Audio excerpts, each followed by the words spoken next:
Started off with a bit, now I got coin.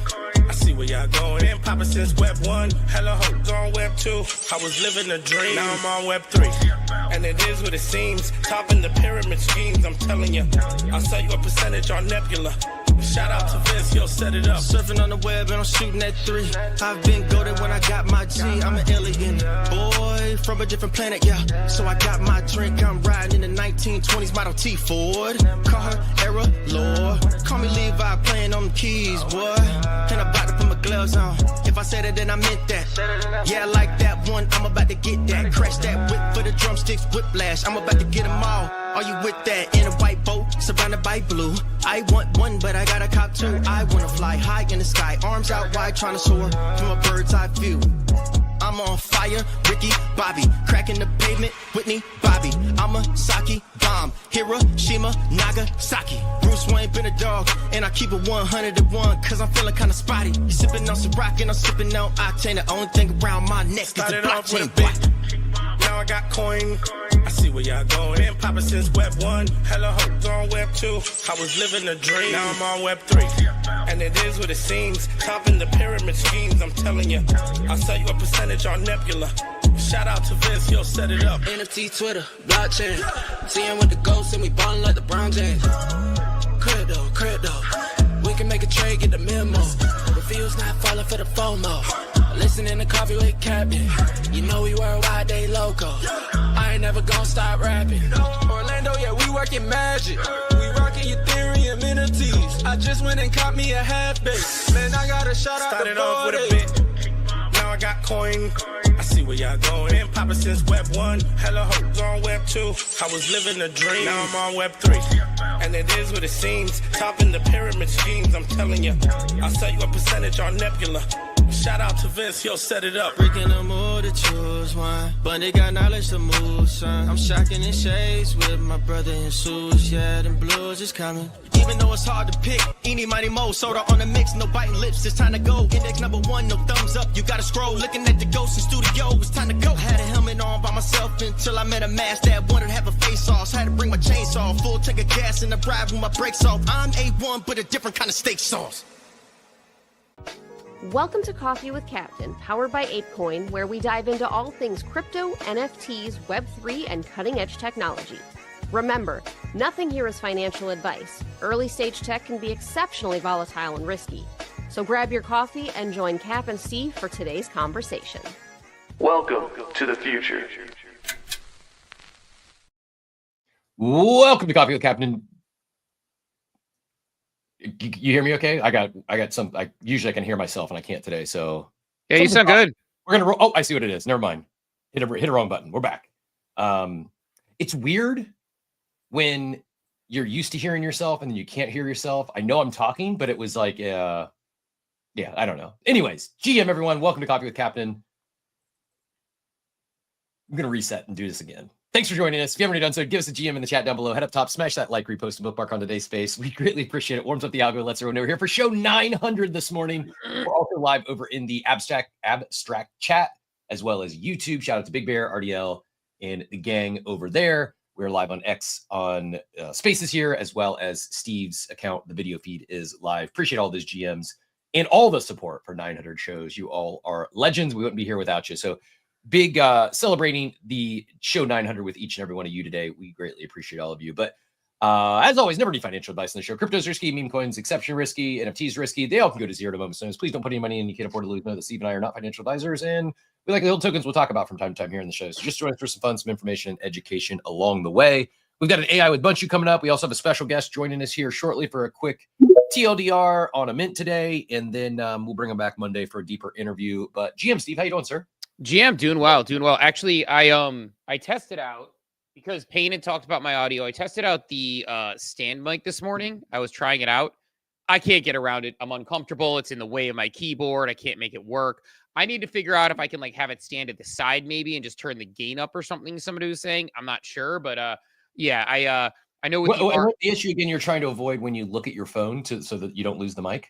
If I look at my phone, so for example, for people who don't know, for those who are on stream, my phone is what I use to govern the space. Like we both keep an eye on speakers coming up, things like that. If I turn to the side, the sound goes off a little bit. I'm sure it's doing it right now. Maybe it's not. I don't know. But when I turn to the side, it goes off it a little bit. And we try to figure out ways to troubleshoot and solve for this. And one of the ideas was, well, if you get a stand mic that just kind of captures the whole space of the audio and change the way you do it, that's great. Put the stand mic here. It was a no-go.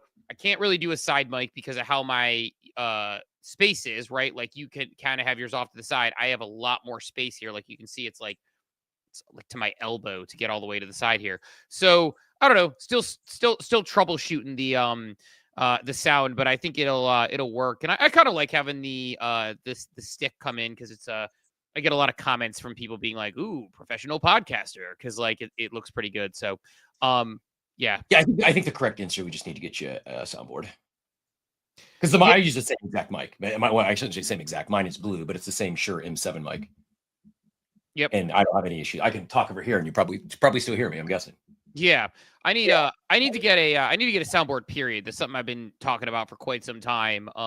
Just to be prepared for that. So I don't know. We'll see. We'll see about that as far as getting the equipment set up, and then I can figure out how to actually launch the show if you're traveling or anything like that, or if we're on the road. So, but no, it's good. GM, good to see everybody out there. Appreciate everybody for show 900. Keep showing up. GM to everybody in the Women's the Abstract chat, Diablito, Thomas, Diego, General Wags, Heights. Good to see you out there. Rene, always good seeing you out there. Good fella from the BZ community.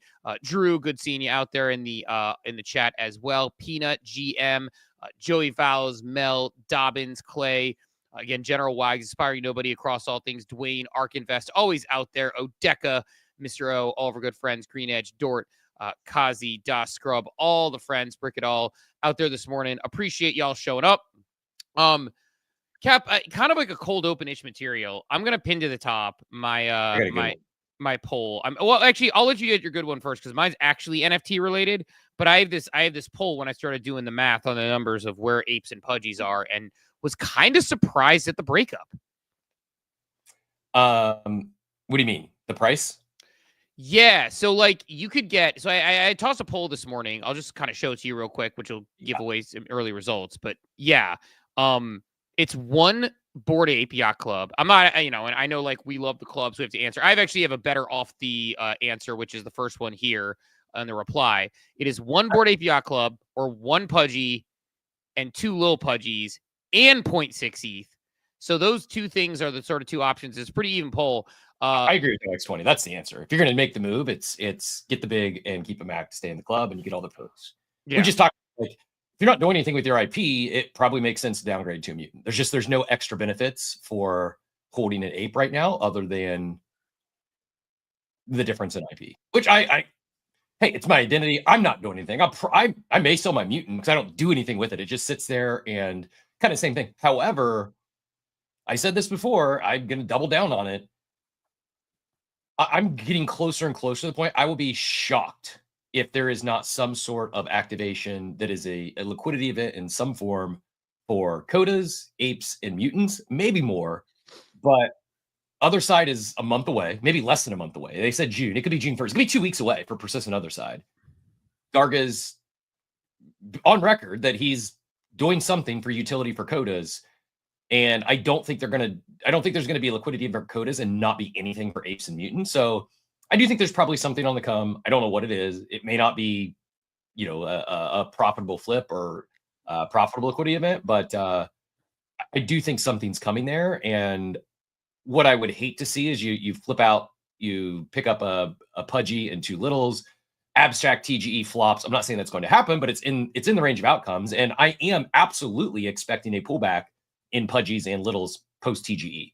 I'm not expecting that. I mean, if there is an event, it could run up. Apes, mutants could run up and then pull back.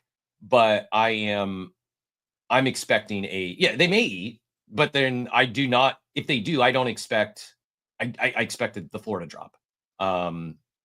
That's not. While that's a catalyst, the upcoming liquidity event, the ape floor is there. It's ahead of it without any future liquidity events that are known. So I'm not a I'm becoming more anti-airdrop as time goes on, mainly because of the teams and their execution. And I'm not trying to front run our conversation with Doodles tomorrow, but I also think I'm entering a new arc, Steve. Like I am authentic. I don't, I share my 99% of my real feelings. I don't lie. I'm not misleading anyone, but there are some things that I choose to be a professional about. And I don't feel it's proper to talk about in a public forum. A lot of times it's just the timing. Like there's some things I'll probably talk about publicly 6 months from now. It's just not proper time to talk about it right now. And there's other things like Doodles we've talked about here. Like I was disappointed with their launch. I'm going to tell the team tomorrow because especially hearing Austin talk about what they have coming with DreamNet, I'm even more disappointed with how they launched Dude Token. They have so much like stuff coming. And then you see something like Launchcoin rip up to $300 million and they've been printing millions of dollars a day in fees. And you see Maple Story open up at $3 billion valuation. We have no idea what the ABS token is going to be used for. I think there's going to be some utility, but my strategy has become, if we don't know, if it's a purely speculative airdrop, I'm out before the drop comes. I felt I should have sold the Doodle. Had I owned the Doodle 100% outright, I would have sold the Doodle in the run up. I didn't think it was going to be a profitable hold. It wasn't. I'm still, I guess, excited about the ecosystem, the team. I'm excited about what they're doing at DreamNet, but I'm very disappointed with their execution around TGE. And I think it's probably a coin flip in this space. Some teams could execute it very well, and coin flip's probably being generous. Most teams have done very poor TGE launches and announcements and activations around it. And so I just don't feel comfortable holding multiple $1,000 assets going into something that it's more, I think more often and more likely that it doesn't go well and prices crash, the token trends to zero, the NFT, it's just like look at everything we've seen. They've all done this as of late. I think, I know Pudgy's coming back up, but it ran up to like 30 some pre-airdrop. And I know they got 6 figures dropped to them, and I get all that. That was also back in a different era. I think the market's very different today. And I think there's a much faster race to profits, run to the exits. So yeah, I am just like, it has nothing to do really with, it does have something to do with Abstract because that's one that we know is coming, but it's not directed at the Abstract team or the Pudgy team. It's just, for all intents and purposes, I've lost.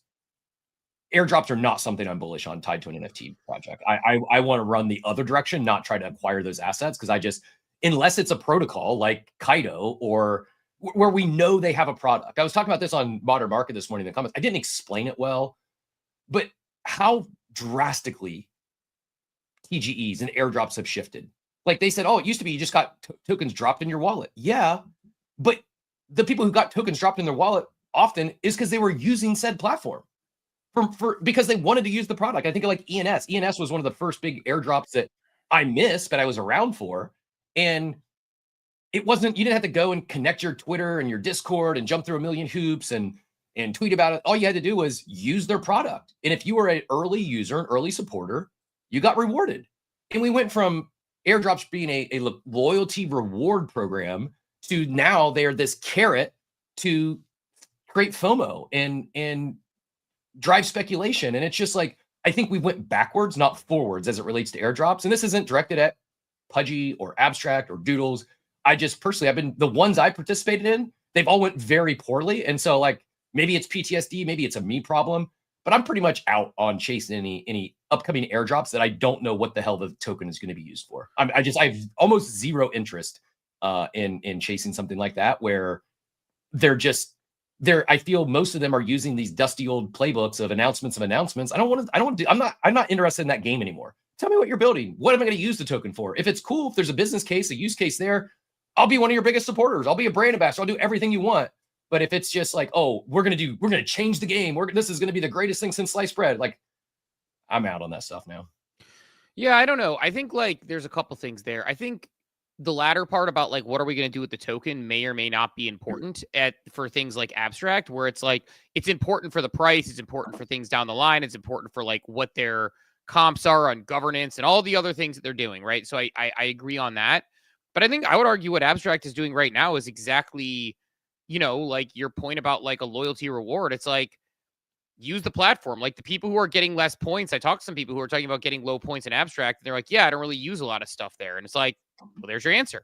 Versus like, it's like to your point, like I hold some NFTs. Those NFTs get me boosts, which I still find myself surprised because the NFTs, especially now, it's getting a little more difficult with the price of ETH, but the NFTs, especially now, with the price now, the price of ETH is a little harder. But like when ETH was like $1,500, it's like if you buy something for 0.3 and it goes down to 0.25, the amount of money you're losing is nominal comparatively, and you're stacking all of those, sort of points. Now it's getting a little bit harder for me to say like, okay, I want to justify holding these NFTs at that current price. But yeah, man. I think mine is bigger than TGEs now that I think about it. I'm becoming very bearish on a lot of the leaders we've put on pedestals in this space. They're not qualified. A lot of them, like, and it's not their fault. We did it as a space. We propped these people up, had no real life experience or very limited real life experience building any serious businesses. And they're all experimenting. They're figuring shit out as they go. And that's fine. But I don't know, man. There's a lot of great people in this space that don't get near the credit or attention that of some of the people we've propped up for. As I look back and reflect, like, what the hell were we thinking?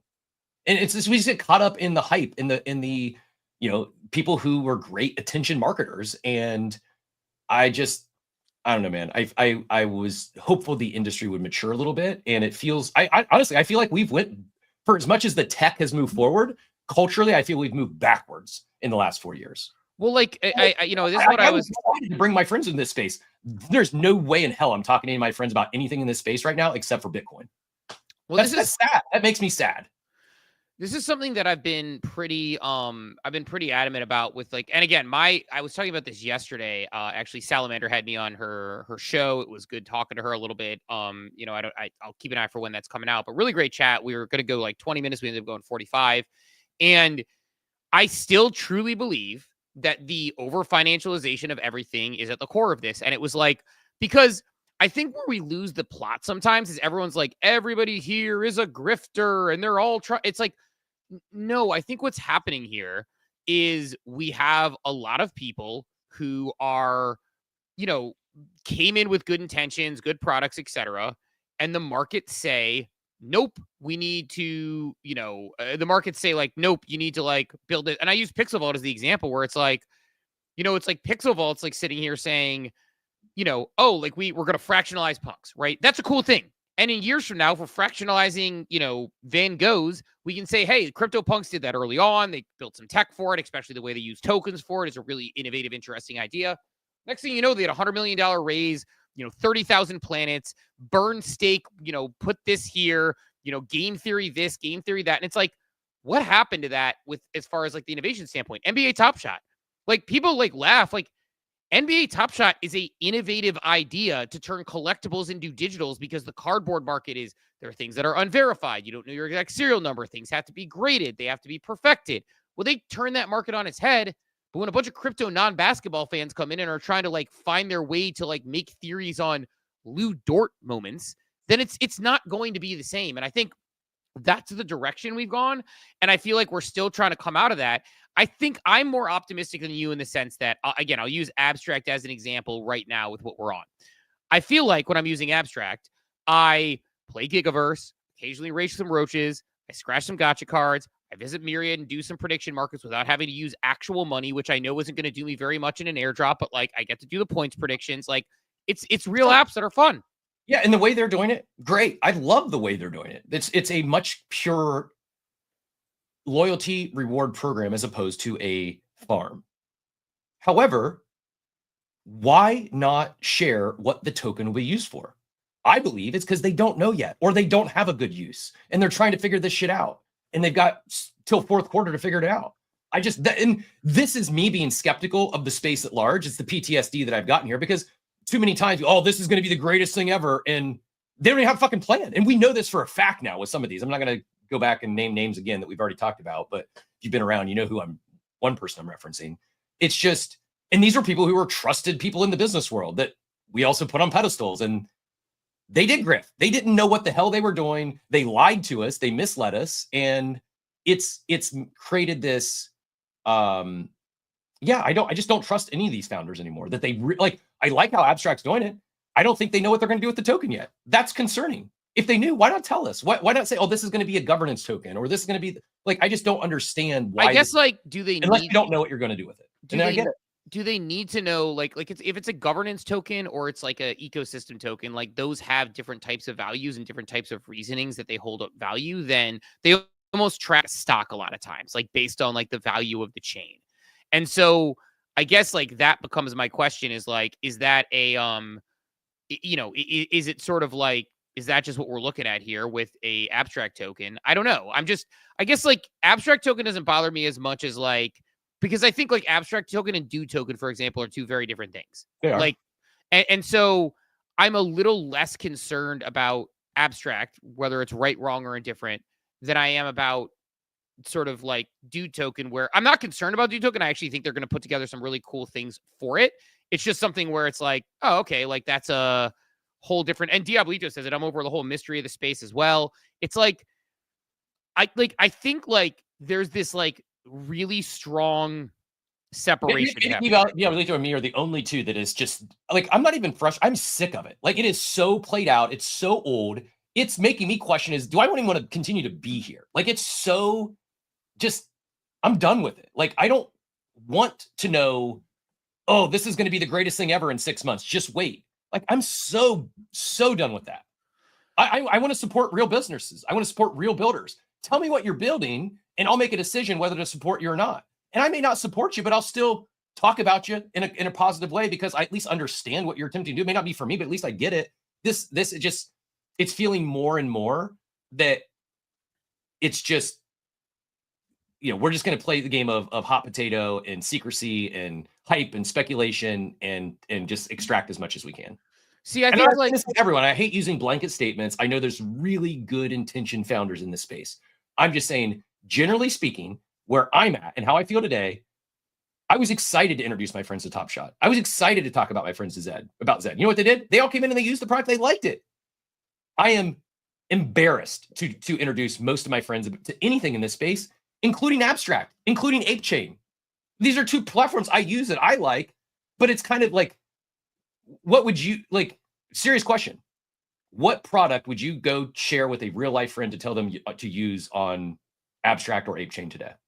On Abstract, I mean, there's a lot of products right now. I think ApeChain's a lot of community-based stuff, but on Abstract, I mean, I would absolutely introduce my friends to Gigaverse. Gigaverse is fun. I enjoy it. Like, it's a good game. My kids like it. Their kids would like it. I think Gotcha is a good one where it's I don't have any friends that I know over there into those type of games, but that's fair, I guess. Right. Well, I mean, and like, yeah, no. I have friends who are like looking for like quick, dick around games, which is kind of what it does. So I'm a fan of, that. So I think Gigaverse is a good example. Plus, like, you got to think of the context. Like, I know a lot of people with kids around my kids' age or a little bit younger. So like getting them involved on things with Abstract, in that sense. Myriad, I think is an interesting product for sure. It's just like Polymarket. But in all seriousness, though, they already know about Polymarket. Like they've heard about it. They've seen it in the news. Like it's not like Top Shop was unique. It was right. But you're asking like specifically on these chains, right? Genuine question. Like, would you really direct a friend to go use Myriad Market over Polymarket today? Yeah, I would, because you can actually earn towards an airdrop doing it. So yeah, I think there's probably 2 airdrops earning towards. If I had to guess, I'm guessing Myriad's working on an airdrop if I was guessing of some sort.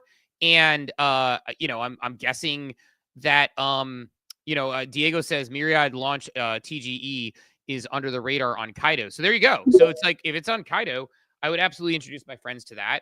I would introduce my friends to, depending on what they're into, some different dApps as well, for sure. Like, I got to poke around on them, but like to your point, like Gigaverse comes to mind for me, but I think different people use different things. Some people like Captain and Company. Some people like the Wordle game. It's like the idea that you're getting reward usage for doing it. So to me, it's Myriad. Here's my challenge. Giga. Here's my challenge. To explain that today, you're getting rewards and points, and they're gone. What do you mean points? Oh, this is going to turn into a token. Okay, what's the token used for? We don't know yet, but it's probably worth a lot of money.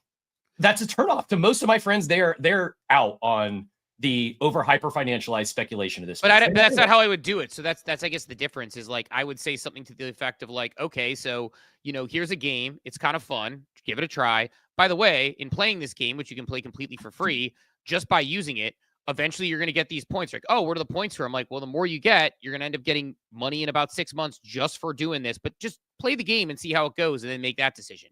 And I think like You that's lost sound on X. Let me check. You're good on your end, right?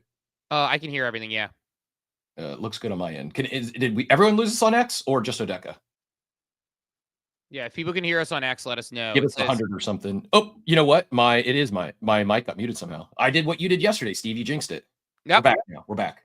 Awesome. All the way back. So like, I wouldn't be selling my friends on the, hey, there's this big mystery speculation. It's like anything else. It's like, hey, these points will correlate to something. And guess what? Because my friends are normal human beings and they don't live in the world of crypto, in 3, 4, 5 months, if they get an airdrop of like $200 for playing a game, they're going to think that's awesome. Like that actually would be a good experience. That's why I do generally enjoy, I think, Abstract. I generally enjoy, some of these other, I generally enjoy a lot of these platforms, I guess is my point. And like, I think that there is stuff there. And you talk about introducing your friends. I can explain ApeFest to them and kind of what that is. I could explain to them, VFriends. I mean, that's a clear, easy one to explain. If you're asking me a product that I would absolutely introduce my friends to, hands down, like Beezy. Like Beezy's an easy one. I would absolutely introduce my friends to Beezy, because to me, like that is an easy sort of selling point to them to say like, hey, like real world collectibles, showing them what it is. In fact, I've shown Beezy to my, friends' kids, and they're like, that's really cool that you have that. Oh my God, you own this. So I think that there's a lot of things. Is it everything perfect? No, but Beezy is a great example of one of the ones I talk about, founders building real businesses. Like that makes sense. That's a great one. More of that is what I'm asking for. I agree. Build. You're seeing it with Launchcoin. We're seeing dozens, maybe hundreds of Web2 founders flocking to this space now because they see another mechanism to route of funding. Unfortunately, most of those tokens are going to go to zero as well in this rampant speculation. But like, I just like the tech has got to the point where it's now feasible to build real businesses on chain that are better than the dinosaurs that were off chain. And instead of doing that, it's but I think the space is dividing. Like we're going to see another token launch pad next month, probably. It's like, oh, great.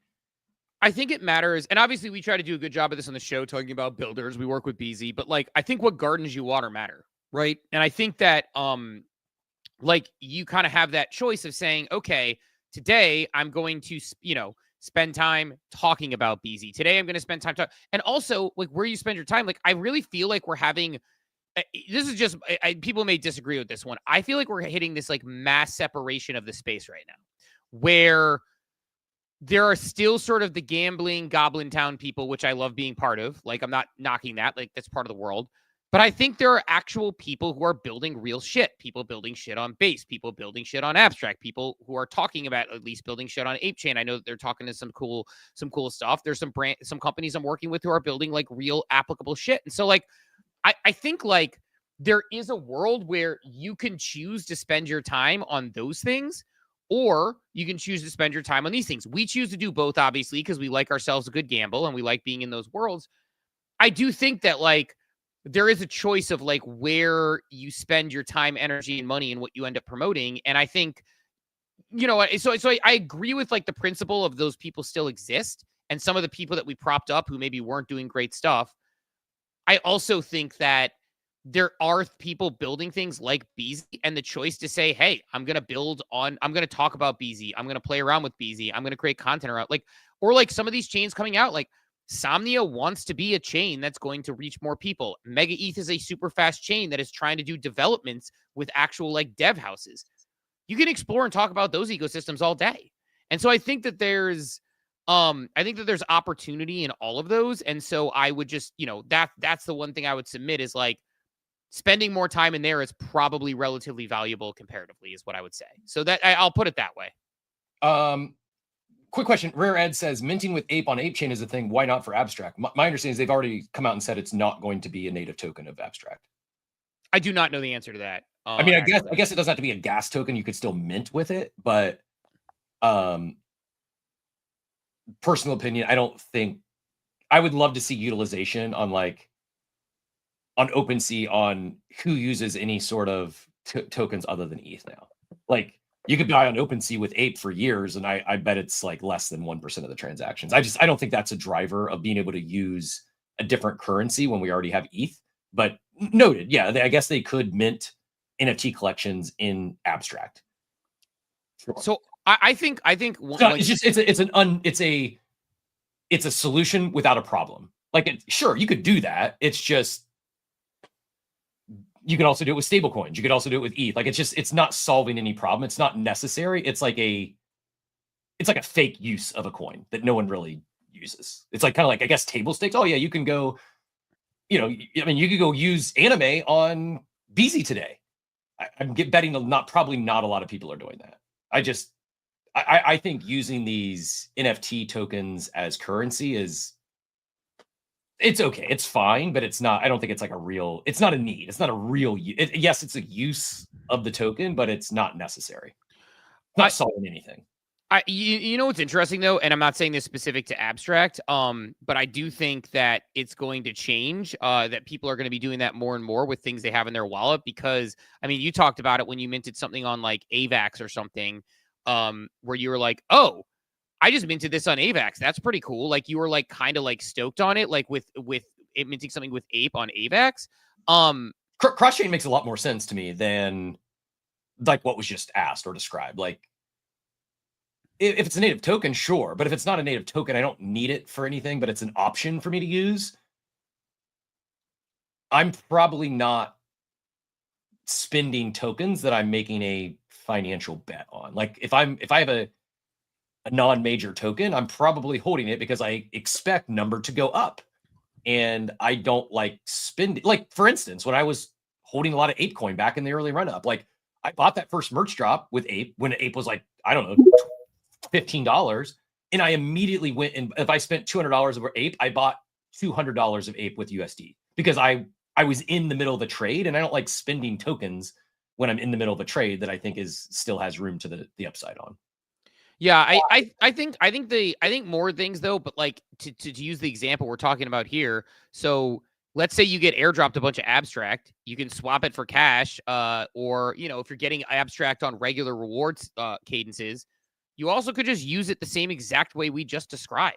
So I think that there is something to be said about that too, as well. But let's do this. See Joey's hand go up. Joey, go ahead and get in here, GM. GM guys, I love this conversation, and I was about real, introducing people to the space and bringing people on board. I think that the most interesting part about all this is when we go back to like what Cap was saying about people launching things in mystery and all that stuff, is like we're now 4 years into the space, and we've seen a lot of really well executed things. TGEs, launches, reveals, marketing program, loyalties, whatever we want to call it. And then we've seen a lot of really bad ones. And I will be the first to admit, I have not been a part of any of those, right? But I've been a consumer of a lot of them. The part that that I don't understand is in a world where some of the best and most successful products or companies simply just took what somebody else did and made some slight tweaks to it. I don't understand why in this space we don't see that more often. Like, why are businesses or projects in this space not saying like, this was done really well, so I'm going to follow this, but instead they go in the complete opposite direction. And that's the part that I don't understand. Like, we talk about like all these token launches and TGEs. We've seen some really successful ones, some really bad ones, but yet people keep following the really bad ones instead of the really good ones. Like, it's okay to copy what other people do successfully and apply it to your own business. There's no shame in that, right? Like, so I don't know why there's this aversion in this space to have to be different and have to do things differently. I mean, we've talked about this with marketing, right? Like, and how things have been done in Web 2 for decades and how successful it is. But then you come here and it's like they want to do things completely differently. So I think more founders need to put their, I don't know if it's pride or whatever it is, and say, you know what, they did this really well. Why don't we just do it the exact same way, but put our own little spin on it? Double-sided, double-edged sword there. I agree with you, by the way. But the double-edged sword on that, of course, is that hey, everyone just copies Bored Ape Yacht Club's roadmap type thing, right? Like, which is what we saw. But so there is something to be said. But to your point, Joey, I do agree with you personally that the fact of the matter is there is a working roadmap, to your point, for a lot of things, working marketing plan, things that worked in and it's not like we're saying these in retrospect, again, we'll talk to him tomorrow about it, about announcements and things like that. But prior to the dude launch, for example, we said okay, so I think this is going to be paired with some major announcements, or I think this is going to be paired with some utility or whatever. And the more we talked about it, we're okay, this is going to be good. And then it was kind of crickets. And then they had some cool stuff after. Lord of the Files is going on. So they did put some stuff afterwards. And they might have some logical reasoning behind that. But I agree that I don't quite understand why people don't anytime I put together a recommendation for a client or a company I'm working with, invariably I look at successful case studies and bring them up to them and talk about it. It's a very obvious thing to do. And so it is interesting to see that some teams seem to be insular or not approach it that way. I can't, explain why that is. I just would tell you that it is what it is, right? So I agree. To your point, Steve, real quick, how many tokens? And I'm not trying to pick on Doodles. I'm a huge fan of the art, and I've always said, if I could buy stock in the Doodles company, I would, because I do believe what they're going to do long term with Golden Wolf and all that stuff is going to be very successful. But just because it's the most recent thing that happened, how many TGEs can you recall where the token launched with zero utility, zero syncs, zero use case, whatever you want to call it, and it didn't go down? Connected to an NFT project, right? Because let's not talk. Meme coins are an outlier, right? A token that actually is that was launched by an NFT project that there was use for it. It depends on what you're are you talking PFP or are you counting, would Kaido count? Because Kaido's the first. That's the one I was thinking. No, exactly. I wouldn't. I wouldn't count Kaido. Well, I wouldn't count Kaido because Kaido. I guess they had an NFT, but they weren't a PFP collection, right? They were. I think this is you bought their NFT to farm the token, right? Yes. It is a big difference, I feel, and Kaido crushed it. But why don't PFP projects follow the same path? I would say because most of them have no product or any use of the token. Kaido did. Day one, to your point, there was staking immediately. Not only was there staking, there was incentive to stake at least 75% of your token.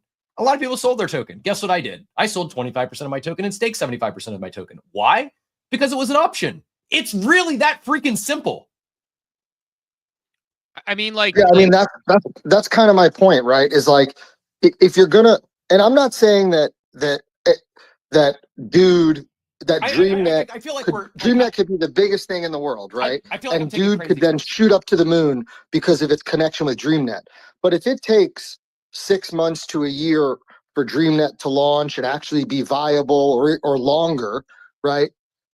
Why would you want to launch a token that just goes down that long? No idea. I feel like I'm taking crazy pills because here we are in the year 2025 talking about staking as a good option for when you launch a token.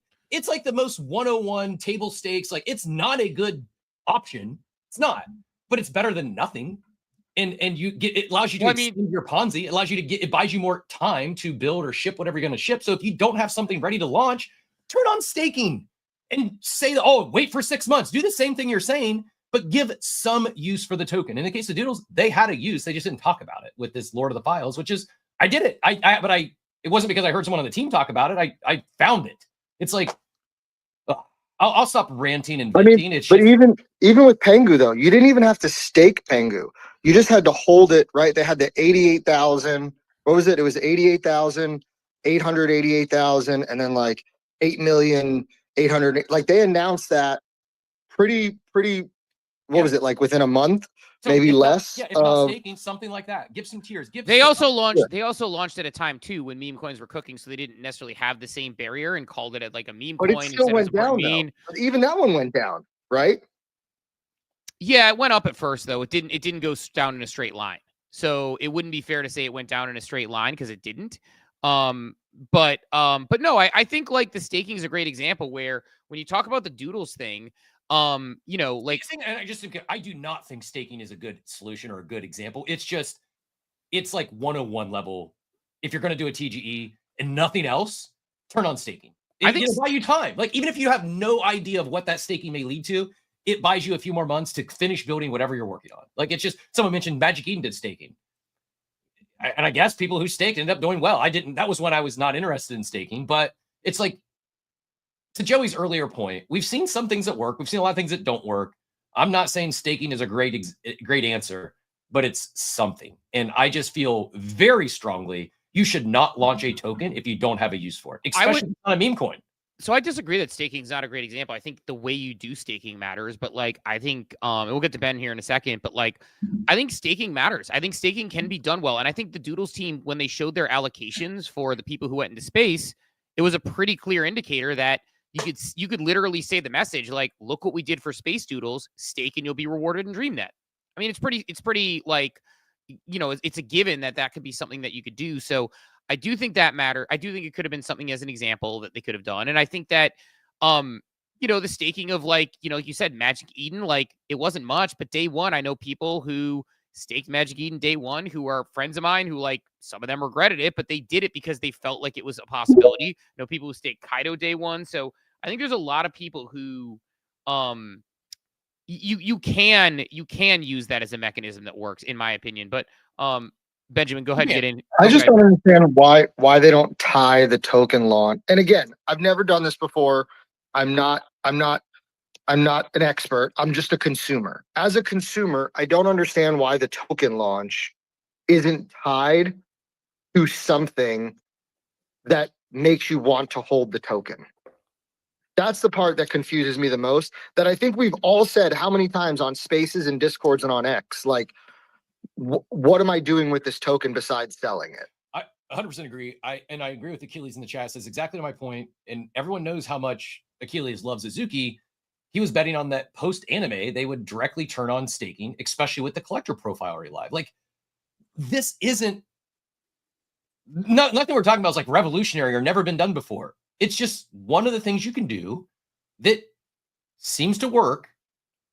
It doesn't work forever. It's not the only thing you can do, but I'm really like, I'm flabbergasted that we've seen so many of these token launches with no substance and no sinks. And it's like, what the hell do you think is going to happen to the price action of the token?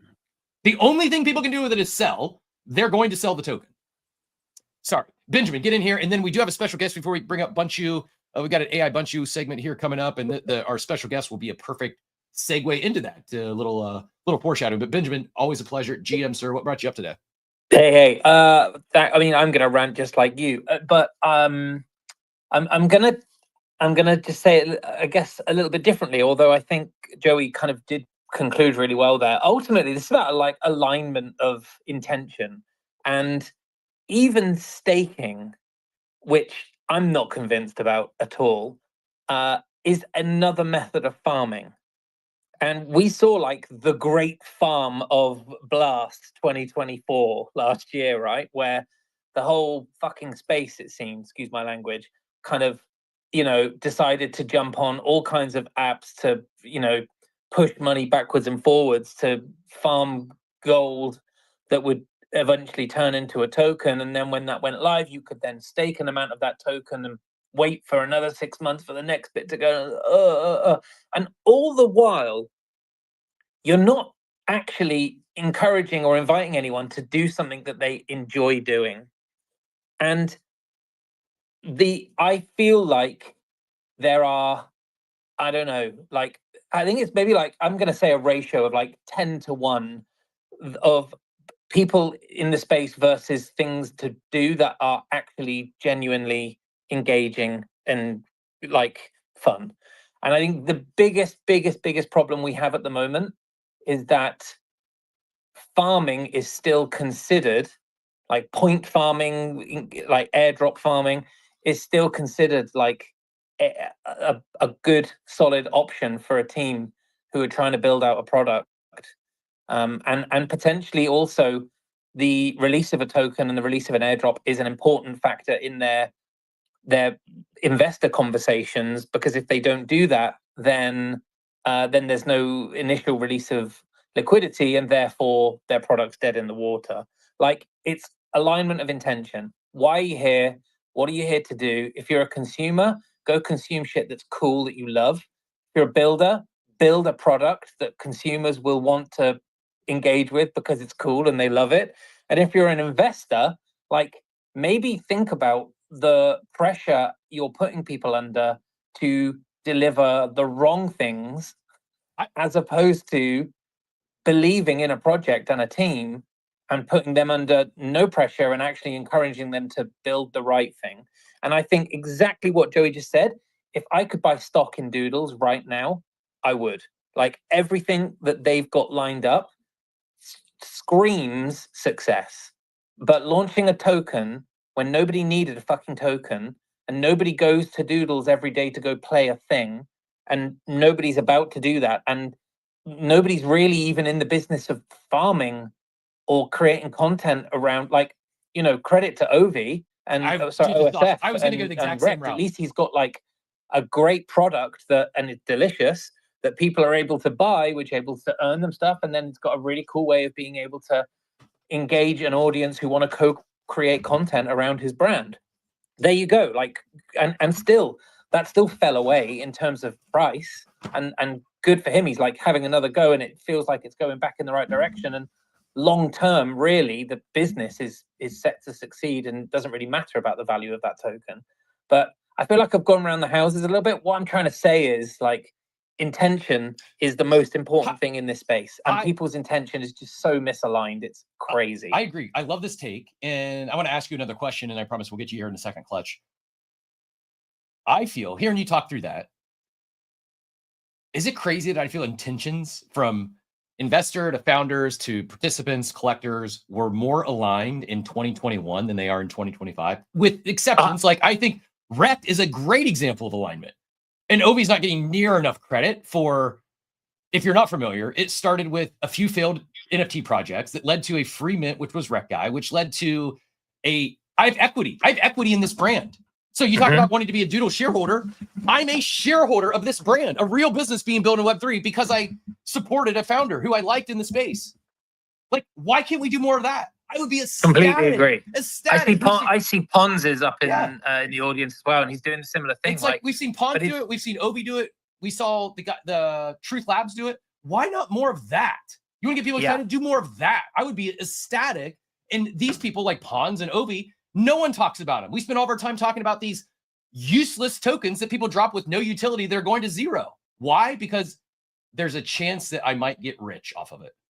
That's just so bad. So to go back to my question, sorry for the rant. Do you feel it's a correct statement that the alignment of Web3 was closer, like from all levels, investors, founders, employees, participants, collectors, more aligned in 2021 than it is in 2025?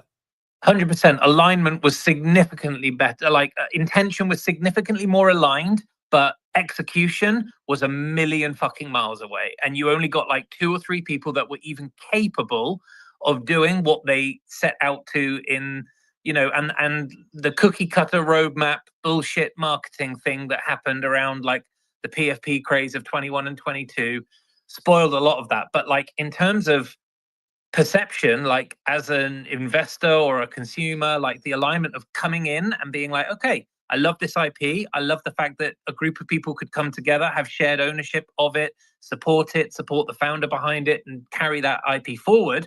Like, that theory, that promise still exists for me. And I'm a romanticist when it comes to what Web3 could do. But I see people like Ovi, I see people like Pons, I see the team at Yuga still trying to build that whole thing out. I see a lot of other stuff going on where I'm just like, you're just encouraging people to farm brainlessly, mindlessly, and then hoping when you release your thing that maybe some of it will be sticky enough. But at no point do I feel like these people are great marketers, absolutely clueless when it comes to product. Like, no product thought, no product development, no idea what's going to create a sticky thing that people want to come back to day after day after day. And until you get that bit cracked, there's no chance. There's no chance for any of these fucking tokens. Like, that's the only thing that's going to carry them forward, is people wanting to engage with the product or the platform on a daily basis as part of their life because they enjoy it, not because they're being, force-fed bullshit that might earn them a little bit more token. That's my view. Yeah, well said. I see we had Pawns come up and then we lost him. We'll try again.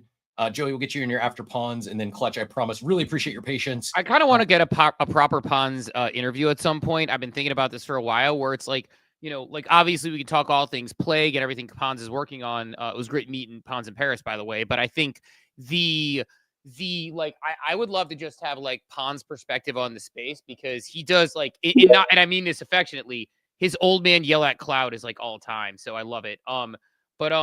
Let's get Pawns. Love to get your take on any of this. We'll do maybe Joey real quick, and then we gotta flip over. I think Bunchu is a hard stop at 9:30, so we wanna get to AI here in the next few. But Pawns, give us your thoughts on any of this. I love the old man yells at cloud intro. That's pretty good. I like that. It's very true. Also, I know. Actually, I just came up because and this isn't some kind of self-deprecating thing. Honestly, Ovi is the role model here on how he's executed this. I shouldn't be. We haven't done what they've done yet at the Plague, so we shouldn't be. I think I had a call come in. Same breath from that standpoint, but he's executed it perfectly. Like Benjamin said, he launched a free mint. He built a community with that free mint. He gave that community equity. He launched a token that also benefited his community, and he's got a real product with a cool brand out in the marketplace. And so he is actually executing the Web3 vision that we had with making coffee that we have not executed. What I might have another call, but it sounded like we might have lost you. What went wrong, Paul? I think I keep having a phone. What went wrong with what? Why? So yeah, he's executing the vision. You're executing the vision, or at least attempting to execute the vision. So great, salute. What went wrong? Like Benjamin and I were just saying, we felt more aligned in 2021 than we do today. Why did so few founders follow your route and Ovi's route? Why haven't we seen more of this? It felt like that's what excited me about this space. I felt like I was able to participate this whole build in public era. Like I was like a kid in a candy store. Like I'm in startup heaven. Everyone I get to talk to on a daily basis are building a cool startup. I get to participate and be part of it.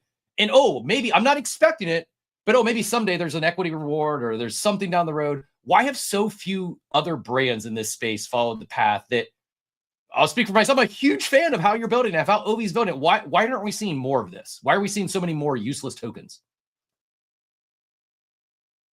Oh, we lost Pawn. Sorry. We'll see if we get him back. Joey, go ahead and get in here real quick.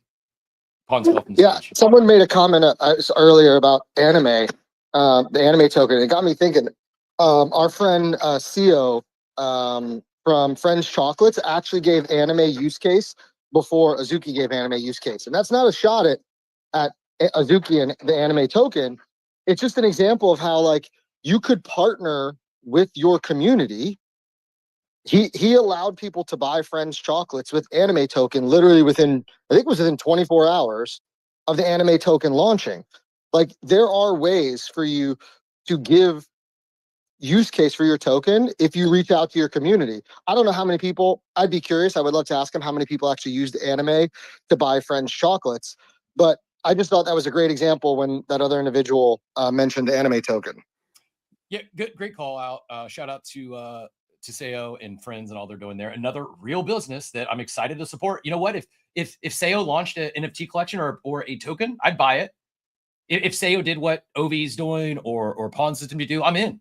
How do I support you and get a little sliver of equity in that? And you know what? If I get a little sliver of equity, I don't care about your token price. I'm not expecting a dividend or a big check. It's more on the principle than it is on the money. And maybe I'm crazy to think that way.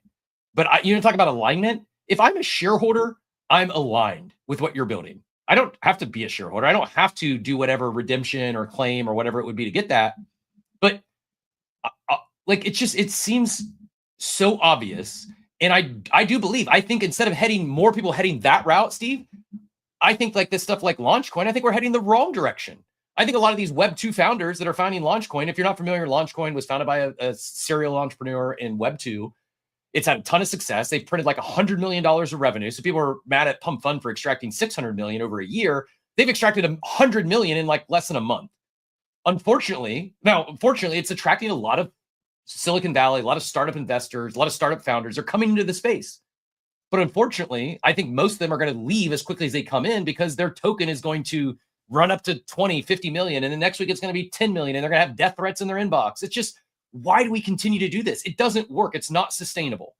But there's an app that can tell me if I have Aura on it and I can have a token attached to it. I don't know if you saw that, but it'll tell me if I have Aura.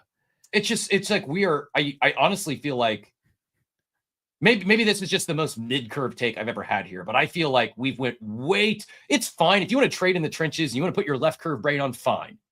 Steve, I feel like the majority of founders in this space have put their left curve brain on, and that's disappointing to me. Stop leading your business down to the lowest denominator. Stop building your business to the left curve idiots who are going to believe whatever you pitch, and start building a real business to sustain for decades. Like, it's happening. There's people here. We just don't talk about those people because, like, there's no financial upside for us to talk about Friends chocolate. I know I've been ranting way too much this morning. Clutch, thank you so much for your patience this morning. Appreciate you hearing all of our rant. Before we talk about what you're working on, I do want to give you a proper intro. And if you have any comments on our discussion this morning, feel free to get in there. We'll get Bunchu. We got Bunchu behind the scene on our video feed. We'll actually pull him up now because I don't know if the two of you connected, but I have a feeling, my guess, Steve, is that the Clutch account and Bunchu are probably going to be talking after this conversation today. After this space, I have a feeling that they are going to want to be working together. So Bunchu's on the scene behind us. If you're not familiar with Bunchu Clutch, Bunchu is the founder and CEO of Billy Bets. They use like Polymarket and others to do their AI agent autonomously bets on MLB and Masters and you name it. So yeah, do you mind giving us a brief intro? Tell us a little about what you're building. We are going to have Clutch back for a full interview on Monday morning, but they got a mint today, and I dropped the ball this past Monday, so I want to at least give them the 60-second elevator pitch to explain what they have going on today, why you might want to pay attention to the mint, and most importantly, I want my friend Bunchu to hear about what you're building because I think the two of you, it's likely that the two of you end up working together. So GM, and thanks again for your patience. Hey, GM Captain, thank you, man. Thank you for having me on the space. No worries about the wait. I'm fully aligned with the conversation that's been going on here in terms of the tech being built within crypto that needs to be built like a business. That's 100% what we're doing at Clutch, and I agree that we need to do better in choosing leaders as well, in terms of like decision making. Everything, these products should be run like a business. They should be making money. They should be clever and proprietary. Like I said, like somebody mentioned earlier, they can be improvements on other products, but we can also just build upon the tech itself. So my name is Simple Farmer. I'm the founder of Clutch. And what we've built is a polymarket parlay platform, essentially a decentralized parlay platform that allows users to place bets on real world events or sports, or stake within the platform and earn yield from bettors. So we're launching on ApeChain shortly in partnership with ApeChain. We actually, they reached out to us and we decided to launch there. And today we have a NFT mint. It's a PFP collection called Clutch Puppies. And there's a lot of utility that goes into those NFTs, including the ability to be able to stake Ape on the Clutch platform. We should be looking at really nice APYs there if we get the necessary volume. And then also users will have access to several other things we're building. We also have a peer-to-peer OTC desk that we're launching that allows people to trade NFTs peer-to-peer. And yeah, I won't go into too much detail, but that's pretty much what we've built. What we have done is taken the data that predictions market, like Polymarket, gives us, and we've turned that data essentially into odds. And then we paired that with a liquidity pool to give the people the ability to bet on things. We found that regular prediction markets have a hole within the marketability, because essentially if you don't have a lot of volume, or if you haven't seeded liquidity on either side of the pool, your certain size bets on either side of a predictions market essentially end up not being really worth much.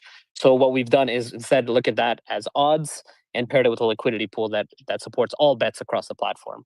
I hope it's really interesting. I explained that well. No, it was great. Appreciate it. And I am looking forward to the deeper dive on Monday. I did pin the mint link up top for anyone that wants to go deeper. And not to put you on the spot, Bunch, but I'm not sure if you're going to be able to join us on Monday or not. So I just wanted to kind of turn over what are your initial thoughts on hearing what Clutch is building, and am I at least heading down the right path, that there could be a potential future Billy Betts and Clutch working relationship, or no?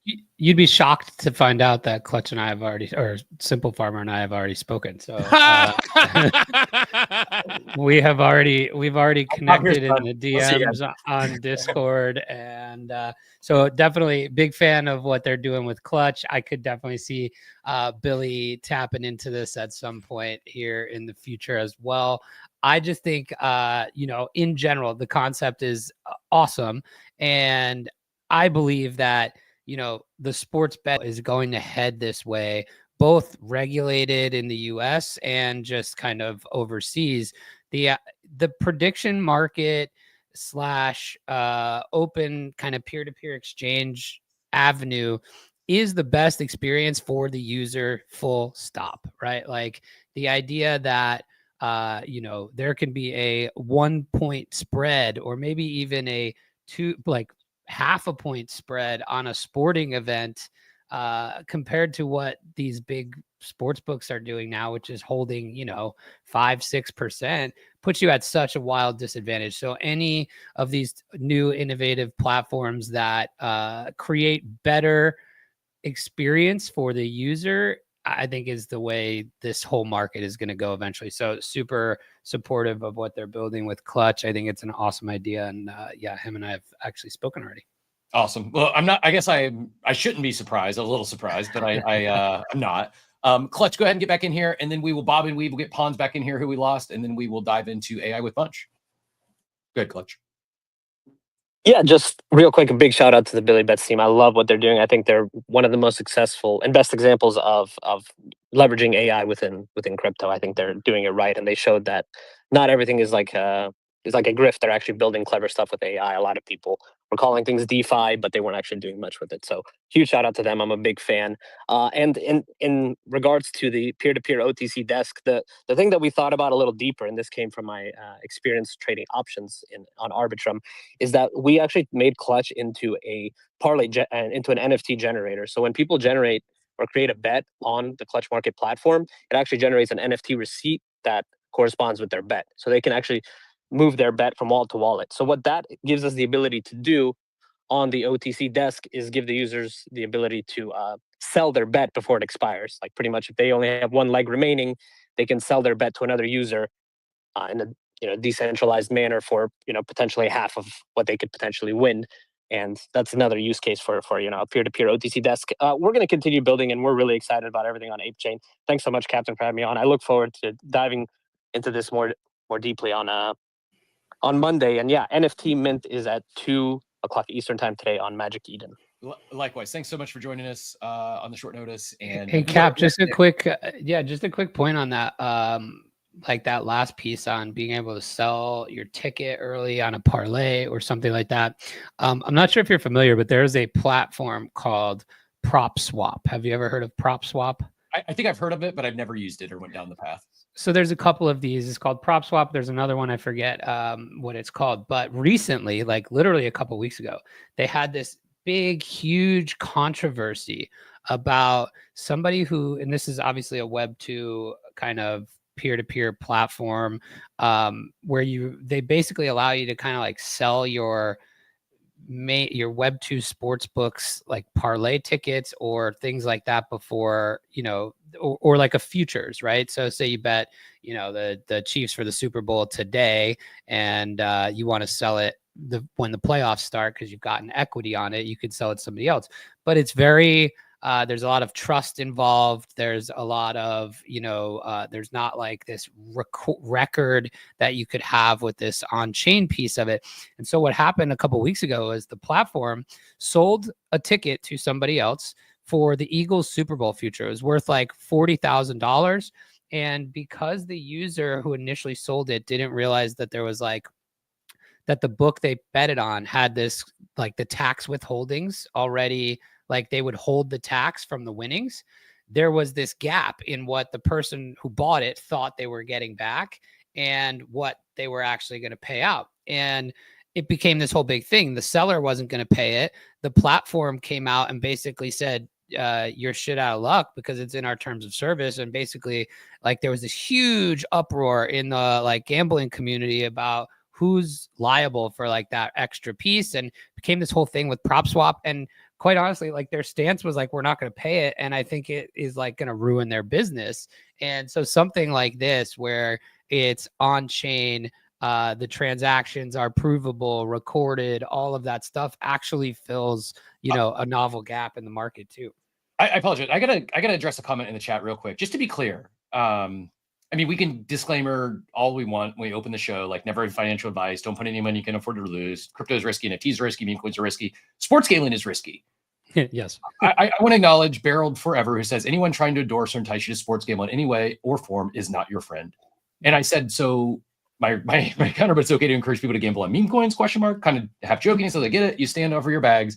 Didn't think you'd be heading down this road, to each their own. I'm not heading down this road. I've been a sports gambler my entire life. Prior to Web3, I played very high stakes DFS on a daily basis. This is me. This is what I do. Sports gambling is not for everyone. I don't consider it gambling. I know that may sound crazy. I'm taking a risk that is calculated, and I don't always, but I attempt to get it in plus EV. I attempt, whether I'm sports betting, if I'm playing best ball, if I'm playing DFS, I attempt to get it in the pot with a positive expected value. You're trying to beat a market. You're trying to beat a market. It's just like any other market you're trying to beat. It's just like the way I sports gamble is different than the way the other two people on the video feed with me sports gamble right now. Like, play it for fun and entertainment, and you probably are going to lose. Like, if you want to bet $20 in the NFL every Sunday, you're probably going to lose most weeks. But it's entertainment. Like, people will spend $20 on lunch today and not think twice about it. I enjoy that form of entertainment. Gambling can be addictive. Gambling can lose you a lot of money. So, as with everything we say, do it with your entertainment money.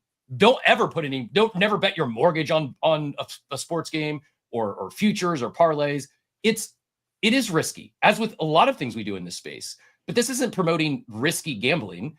We're promoting get educated. Use things like Billy Bets to be more informed. If you're going to gamble, there's a reason there's professional sports bettors. There's a reason the same DFS people win every year. There's a reason the same people are in the best ball finals every year. Because over the long enough time, over a large enough sample size, if you continue to get it in a plus EV situation, math is going to math. Over a long enough sample size, if you're always getting in plus EV, you're going to win money.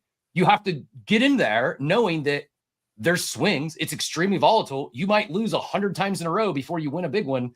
But if you always are getting it in plus EV, and that again, that's probably a farce. It doesn't always happen.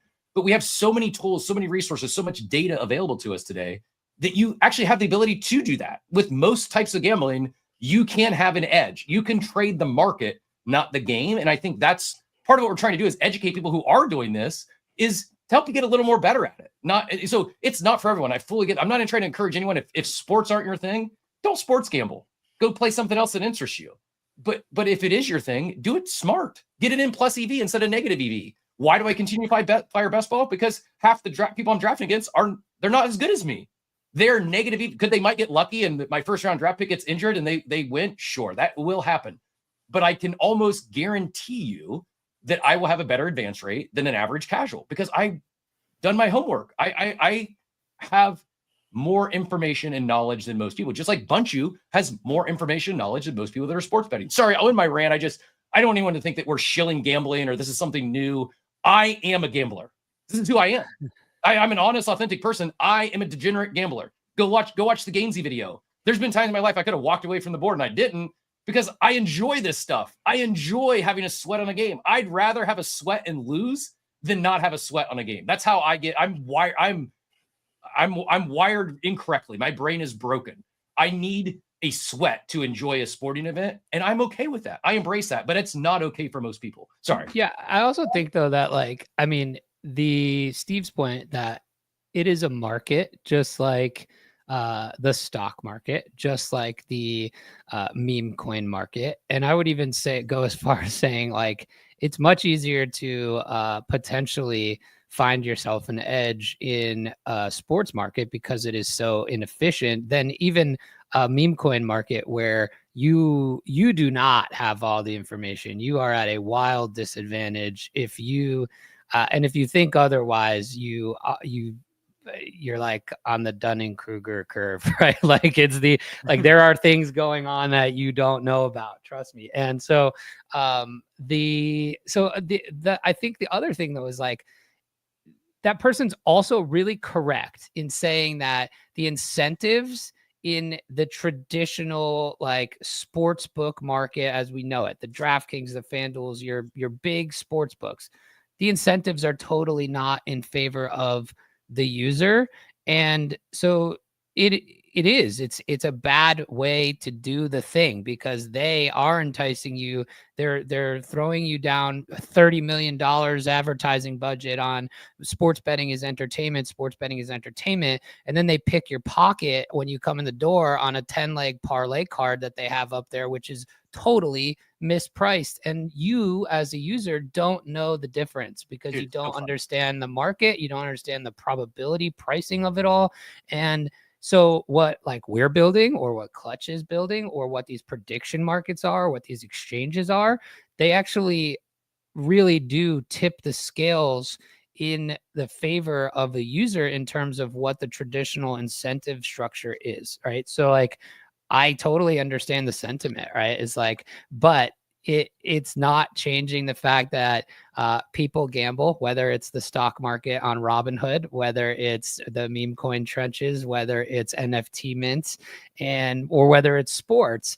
And it's about playing in the market that you know the rules to, you know how it works, and you know where you might be able to find an advantage. And so it's just as much about educating yourself and aligning with in markets that you can actually measure an edge. And I would argue that a sports betting market is an easier place to be able to measure your edge than a meme coin market where there's it's largely information based and you don't have it. It's so funny. As you were saying that, I was responding in text almost verbatim. I said, I do greatly appreciate raising this concern because you are correct. If someone goes uneducated, starts throwing money at nonsense like 11 game parlays, you use the 10 game parlay example. You can hit a 10 gamer. Just stop at 11 and 12s. I'm kidding. I feel attacked. This is my whole strategy. I'm going to make it all back in one parlay. But the point you made there, Bunchu, that I think is really interesting is like if you went to buy like a shirt.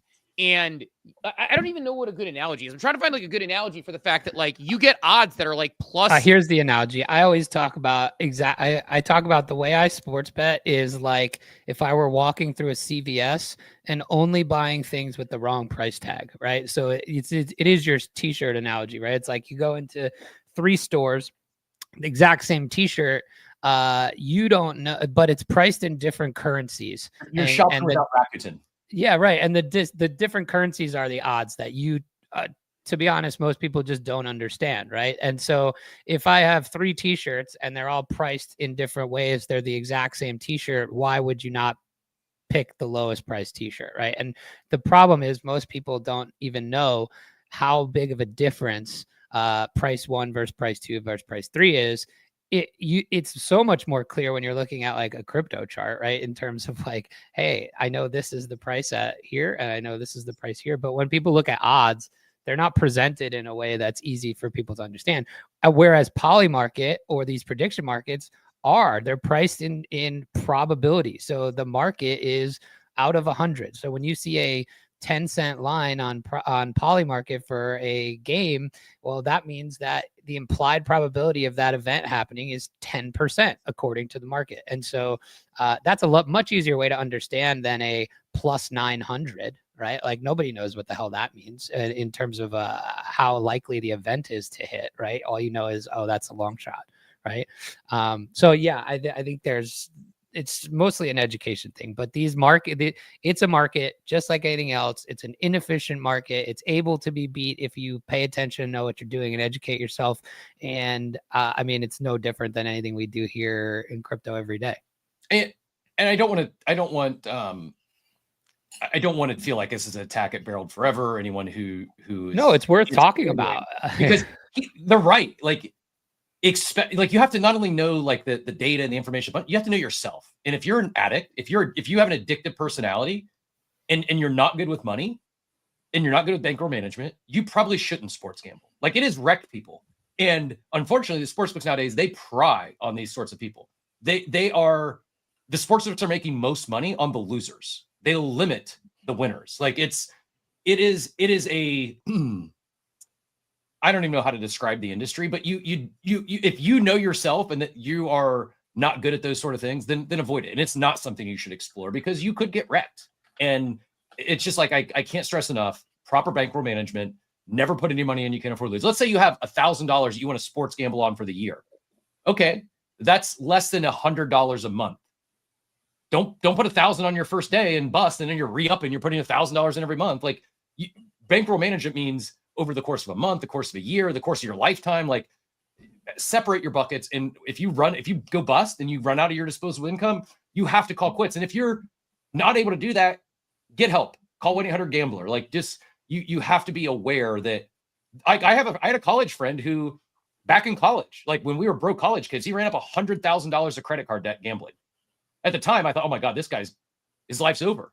Like, $100,000 means a lot less today than it did then. But this was someone who's very sharp. They've done very well for themselves in their lives, but they were a gambling addict and they put themselves in a giant hole. Like, people talk about, student loan debt. This kid came out of college with 6 figures of gambling debt.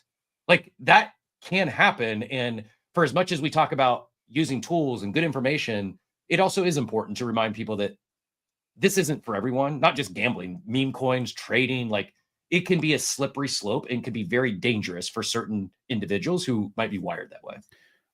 Bunchu, speaking of the information and beating the markets, I have a very tactical Billy question. And I actually have some creator tools questions. I know you got a hard stop out here in about 15. He's got a hard out. Do we want to just real quick, we pivot back to Pawns, who lost mid sentence there, and kind of just put a bow on that conversation? Then we'll roll right back into Bunch. And Pawns, you've got your demand in the comments. People want you back. We long overdue. I don't know what your week looks like next week, but would love to bring you back for a full more special guest interview when your schedule permits, if that'll work with you. Yeah, sure. Just hit me up in the DMs and we'll set it up. My question when I lost you is what went wrong? Why did so many people I feel like we've regressed instead of more individuals. I actually, when you did the equity with Plague, I thought we'd see dozens of other NFT brands like this. We've seen yourself. To my knowledge, it's been you, it's been Truth Labs, and it's been Ovi with Rect. Why haven't we seen more go that route? Well, because that's not really what most people want that are here. So if you're a project founder, it depends on your product too. But if you're a project founder and if your strategy isn't really necessarily focused on having a community help you push your brand forward. I mean, it's different. It's a different incentive if you want people to play your game. Giving them equity doesn't matter. It's a different incentive if you want people to help push.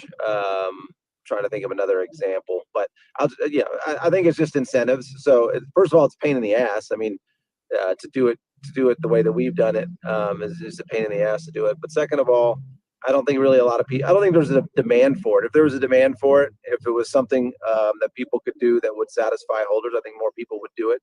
I just don't think there's an actual demand for it. Really, the demand is, to segue back into your gambling conversation, is just to figure out how to make a lot of money in a short amount of time, and equity in a company doesn't really do that for you. That's fair. Well, again, thanks so much for joining us impromptu today. Hit me in the DMs. Would love to have you back for a full conversation, deeper dive. We're overdue to catch up on everything you're building. And as Steve said, it was great to see you in Paris, but yeah, would love to get you back on for a full interview.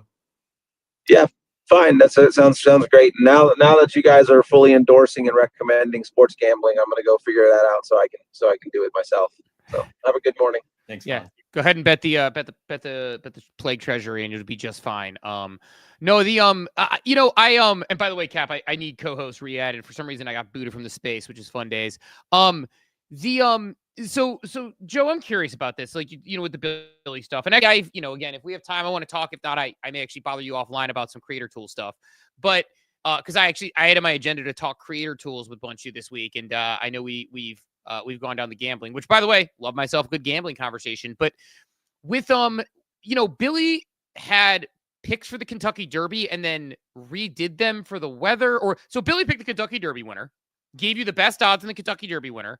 I know you've recently put out some stuff about the PGA coming up, but with Billy doing that, I'm actually curious about the logistics of this. So Billy goes down and puts the whole thing. Do you tell Billy fire off a new thread on this based on the new weather coming in? Do you tell Billy, like, how do you make this whole thing soup to nuts happen? Because when I saw that, I'm like, okay, Billy's saying the best odds are here. I couldn't bet the horsies based on my state and where I'm at. Unfortunately, I wasn't able to get in there. But like, how does that actually work tactically? Because you fed it the information, it's given us the answer. How do you trigger something like that?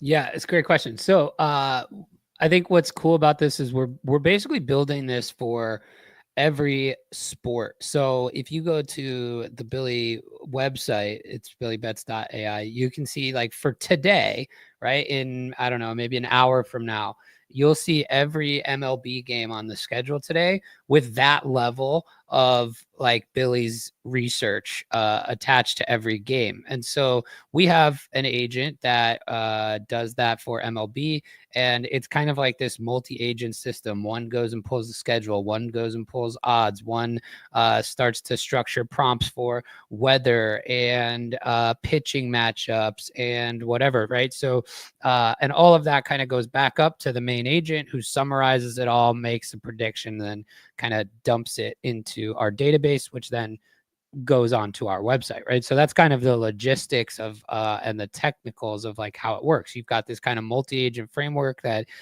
takes in a bunch of different tasks and goes out, does that research, comes back, synthesizes it, and puts it where it can be displayed on our website. So for the Kentucky Derby and March Madness and everything like that, same process, right? So we have an agent with the prompt that is trained specifically on these prompts for how can you essentially best handicap a golf tournament, for in this example.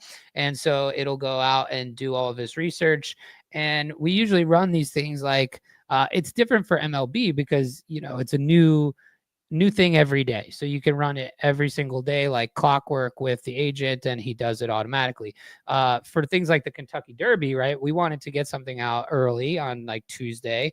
And part of a huge part and factor of horse racing, obviously, is the weather conditions, the track conditions. That changes who can run well. You've got fast track horses, you've got mudders and all that kind of stuff. And so the weather is probably the most important part for something like the Kentucky Derby. So we ran that research with Billy through his system and his prompts and all that stuff on Tuesday.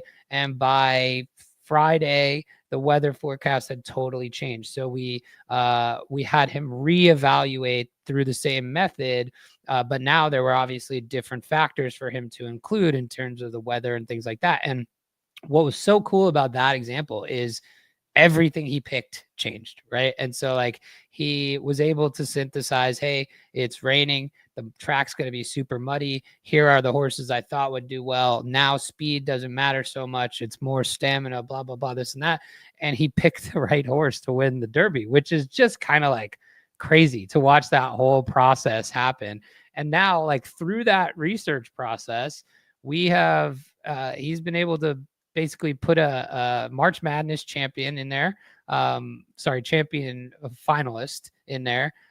He picked the Masters winner. He picked the Derby winner. And now he'll try to pick the PGA championship winner this weekend that starts in a couple hours here with, I think his pick is Bryson to win it all. But then he's got some Rory first round leader bets in there, which is kind of fun. That's a fun one. Rory top 5 he's got, and then I forget what the other one. Oh, Xander top 10 I think he came with. So but that would be another one, right? Is like, hey, maybe the weather changes over the course of the weekend and we got to run that again and update his beliefs. And so ultimately, like, you store all of that as well. So he can then kind of draw on past research for later and update his beliefs, which I think is, like, one of the really cool things. Like, if you took that process to, it's funny, like, I'm not going to out our shared group chat, Chris, but, like, your buddies, some of them are like big bettors, and they do these events like the golf tournaments and the Derby. And, like, you have a friend that is very good at, like, breaking it all down and analyzing it. And then I drop in the Billy thread and he's sharp. like, he's a little bit sharp. Like, yeah, he's sharp. And he's like, he's done very well in the sports game. And I drop in the Billy thread. And he's like, I can't believe he was able to like analyze this so well. I just thought it was funny. So like, and This it is probably the guy took a who fraction of the time. This is a guy who I tailed last year, who I hit on the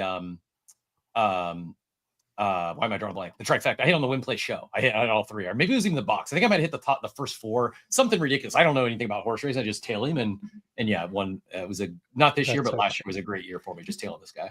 But Steve, to your point though, is like that's the process. You've got this kind of like multi-agent system of Billy's with his prompts on how to research, and then he kind of saves all of that into his database. That becomes kind of his memories and things like that. And what's cool about that, just kind of segueing into what you're talking about with like creator tools, is we're on the path of like, how do we get Billy to then make a podcast out of that, right? Like when he does his research every day, and he can go and start to create content and video and all of that stuff outside of just like static tweets. So really trying to kind of create this AI as a real kind of insightful commentator in the world, right? So which I think is kind of cool. I think that's going to be a fun part of what we're doing, and that's kind of how it all works under the hood.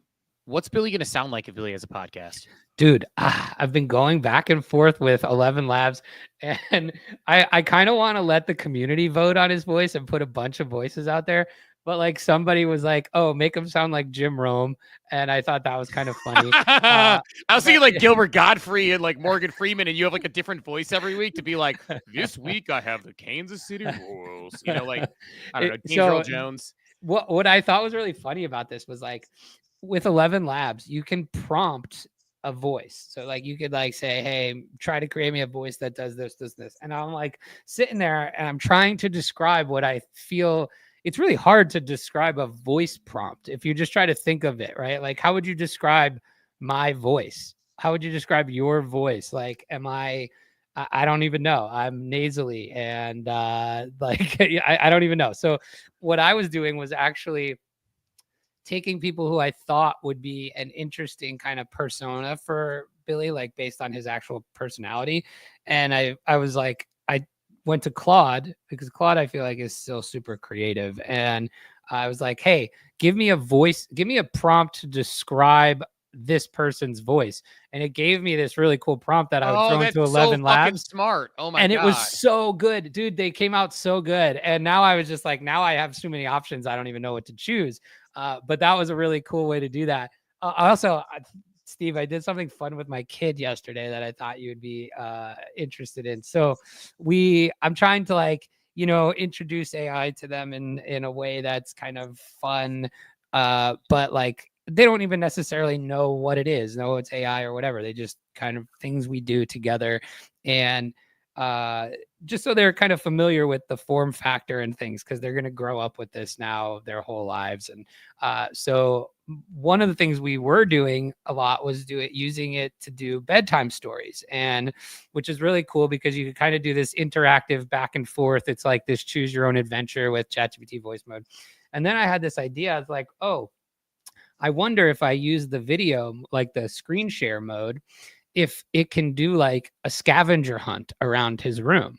And so I made him leave the room last night, and I showed the video mode or the vision mode like 4 different objects. I told it what it was, and I had it watch me place it around the room. And I was like, we're placing this thing here. And it's like, got it. And I did that with 4 items around his room. And then I had him come in, and the prompt I gave it was, okay, now we're doing a scavenger hunt in the theme of this story where Graham is a superhero and he's got to save the world. And the way he saves the world is he needs to have these items, and you're supposed to guide him around the room with clues to find these items. And it worked so well, and it was so much fun. And right before we did it, I was like, where are the items? And it recited exactly what the item was and where it was in the room when it wasn't even looking at it, which was kind of mind-blowing to me. But it was just a really fun way to engage with my kid around it. And now he's like super excited to do it again. So it was just a fun, creative thing we did that I thought you'd be interested in. That's wacky. like I wouldn't even think to do something that way, but I think the applications of that. So you used which I didn't catch which LLM or which one did you use for that? So right in ChatGPT in the mobile app, if you use voice mode, there's a little camera button right here, and that turns into the vision, and so it literally there you go, see me. And now you can speak with it while it's looking at things around your room. So this is really cool for obviously the creative stuff that I was just talking about. But I also use it a lot with my grandmother now, who has trouble seeing. And so like it helps her find things around the room, or it will read things to her because you can actually share your phone screen. So if you are looking at if you're trying to read a website, for example, there's, it can read your phone screen and read it to you or something. So it's actually a pretty cool tool if you haven't used it yet.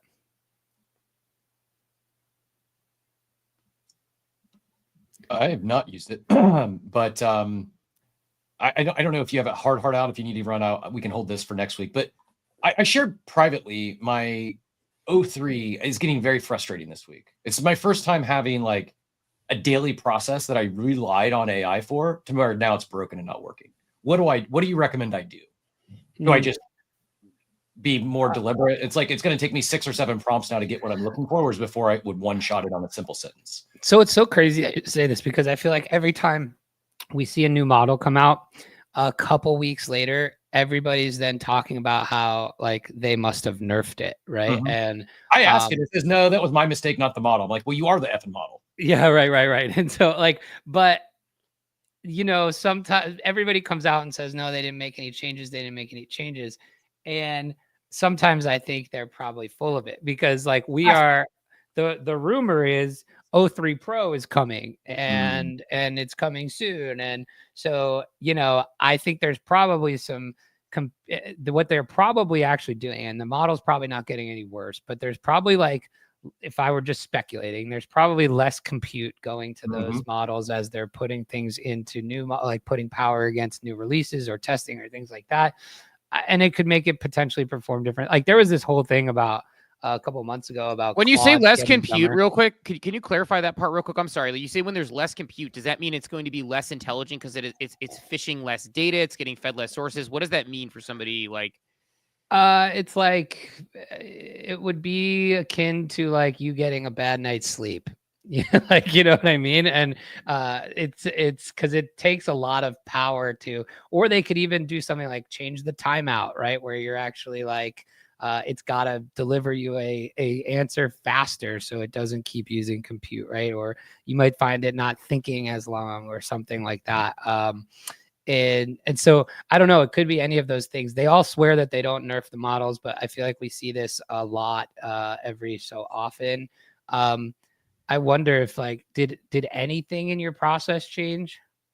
No, I mean, I even went back and used the exact same prompts, and it's like, it's giving me inaccurate player takes. Like it's telling me, it's suggesting pitchers they've been on the injured list the entire season. Like it's like, so dude, this is actually a big problem. Where are you getting this data from? It's like, it's so far from being.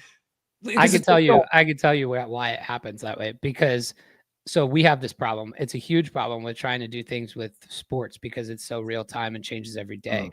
And so we actually have to build like fact checkers and stuff into our flow, because the model is going to respond. Its first instinct is to respond off of its training data, right?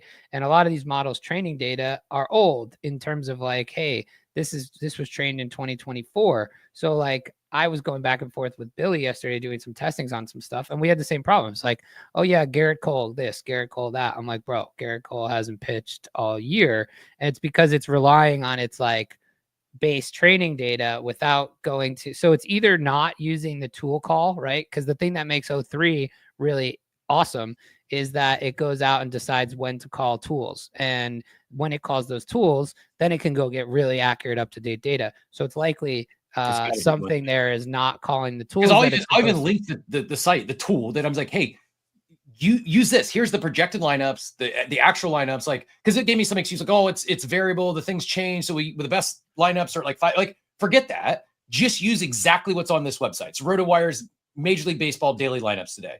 If a pitcher changes later, I'm not going to hold that against you. Just use this site, and it's like it's probably a tool call. It's probably a tool call thing, because if it's not calling the tool right, then it's defaulting on its training data, and its training data is old, right? So especially in a sports capacity. So maybe the prompt is, don't look at your prior training data, only use this website. Yeah, that would be worth trying, right? Like really directly telling it to go to this website and use the thing, and kind of take the guesswork out, because what it's trying to do behind the scenes is decide when it has to go. It does. It shows all the sources. Like, it includes the site I gave it, but then it looks at like 17 other sources as well. And again, like, it's pulling from maybe the sources are old too. You never know, Yeah. right? So like one of the things that we do is like we give it sources that we know are updated daily, right? So it can give you that most accurate thing. That real-time data thing is really hard to solve with these, because it defaults to old data. Like, we would ask it about Bo Nix, or like when we first were building this thing, and it would tell us Bo Nix was playing at Oregon, and we're like, no, like, no, stop it. And so things like that. So it was a fair assumption. He did go to college for like 9 years. Yeah, so, that's like, true. I think it was a fair assumption to give respect on that one. That's true. That's very true. But awesome. Yeah, I do unfortunately have to run it now, but I appreciate Thanks so much for hanging out. Yeah. Well, I'm sorry I couldn't stay for the next piece. I was excited to get to that too. But all right, cool. We'll chat next week. And yeah, if you have any questions in the meantime, you guys know where to find me. Appreciate you as always. Later, guys. Better, man. Dude, I love having a Bunch on. I love Bunch, man. I love that guy. He's just like, I love Billy. I love what Billy's doing. And that's good insight on the compute, because I don't know about you, like with my ChatGPT, I have noticed, like, since they've been doing upgrades, it'll like freeze or be slower or won't work. And then I'll go over to mobile and I'll mess around. And it was like, and I asked it about it at one point, and like, Joe told us that like week. He's like, yeah, they're working on some upgrades or whatever. But like, there's like a worry that if they're nerfing stuff without realizing it or without doing a good job of it, like, I think there is a real worry that an AI model, I mean, OpenAI is like the Kleenex of, of this, right? Like, where, if you look at like, ChatGPT, it's what people think of when they associate AI. They have a real danger of falling out of that, though. Like, if they don't do a good job continuing to keep up with it. So my worry is like, for them is that if they nerf compute or mess around on new products, like, I'm going to go use other products, because I don't want to like when I'm working on a business plan, the last thing I can do is have it freeze out on me or give me bad information. You want to know which one that you should check out if you've not used it yet? What's that? And if you've seen this, seen this poly market? Best AI model by the end of this month is they're thinking Google at 81%. It's not even close right now. I don't know what happened, but they like the end of last month, they just exploded, and they're apparently, per the tests they run, Google is dominating the competitors at this current time. Yeah, I'm gonna be playing around with a lot more. Thanks, teacher, for the nice words. 900 shows. Good to see you out there, GM. I need to play around with more AI models. I've become so ingrained with ChatGPT because it has the information and that historical data from using it. That like when I'm putting together diets or things like that, I can just go straight there and make it work. So I think that there is a comfort level that there is with a lot of things. It's like, like some people, use, whether, like if you use a certain marketplace or use a certain wallet or use a certain, whatever it may be, like comfort level, I think matters. People are creatures of comfort. And I think OpenAI has that, but I don't know. Like, I'm getting increasingly frustrated with some of the results and the data I'm getting. Same. Got about 20 minutes left. We got to cover the headline at least, so people don't think it's a engagement bait to get people in here talking about this Coinbase thing, which is, I mean, it's a serious issue and it's been going on for a while. But I thought the response was good. Before we jump into the Coinbase hack or whatever you want to call that, I pinned up another post up top from Enzo Blue. It made me think. I'm curious your take on this, and maybe this is tied into my feelings about the space at large. Maybe not. I don't know if it's correlated or not, but he says, did Kaido kill CT? can't even explain how different it is here to 2021. I would agree with that statement. It's very different than it was in 2021. Extremely different. Literally zero personality, AI drone tweets, all writing in the same weird style I'm writing in now. No characters, many LARPs, and just zero reminiscence of the old CT culture. Maybe it's just the nostalgia that makes those times seem so good, but these times really do feel effing awful. I don't track the Kaido critique though. I'll be The honest. critique isn't, it's not a shot at Kaido. It's a, has CT become everyone's just posting to get an airdrop and not using their real personality, or is everyone just farming X as opposed to building a personal brand? A lot of people are. A lot of people are building personal brands around those. I mean, More it's so there. than 2021 though. No, I mean, people made apes. I think I can agree with it. Felt like there was a lot more personality and a lot more unique takes in 2021. I'm not blaming. I don't think so at all. I don't No? think so at all. I think in 2021, people's entire personality was their PFP. Like they thought having a bored ape or a gutter cat or whatever was a personality trait. I think CT is way more diverse, way more thinking. And that's why, again, that's why I've created lists of people who I like their thinking.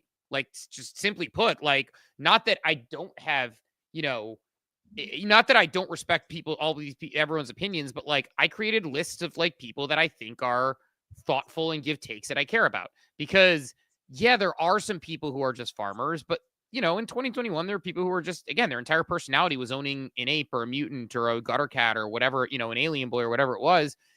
Now you actually have people who talk about markets, and you have, people who talk about what's happening with the, like you can follow entire, like Eleanor and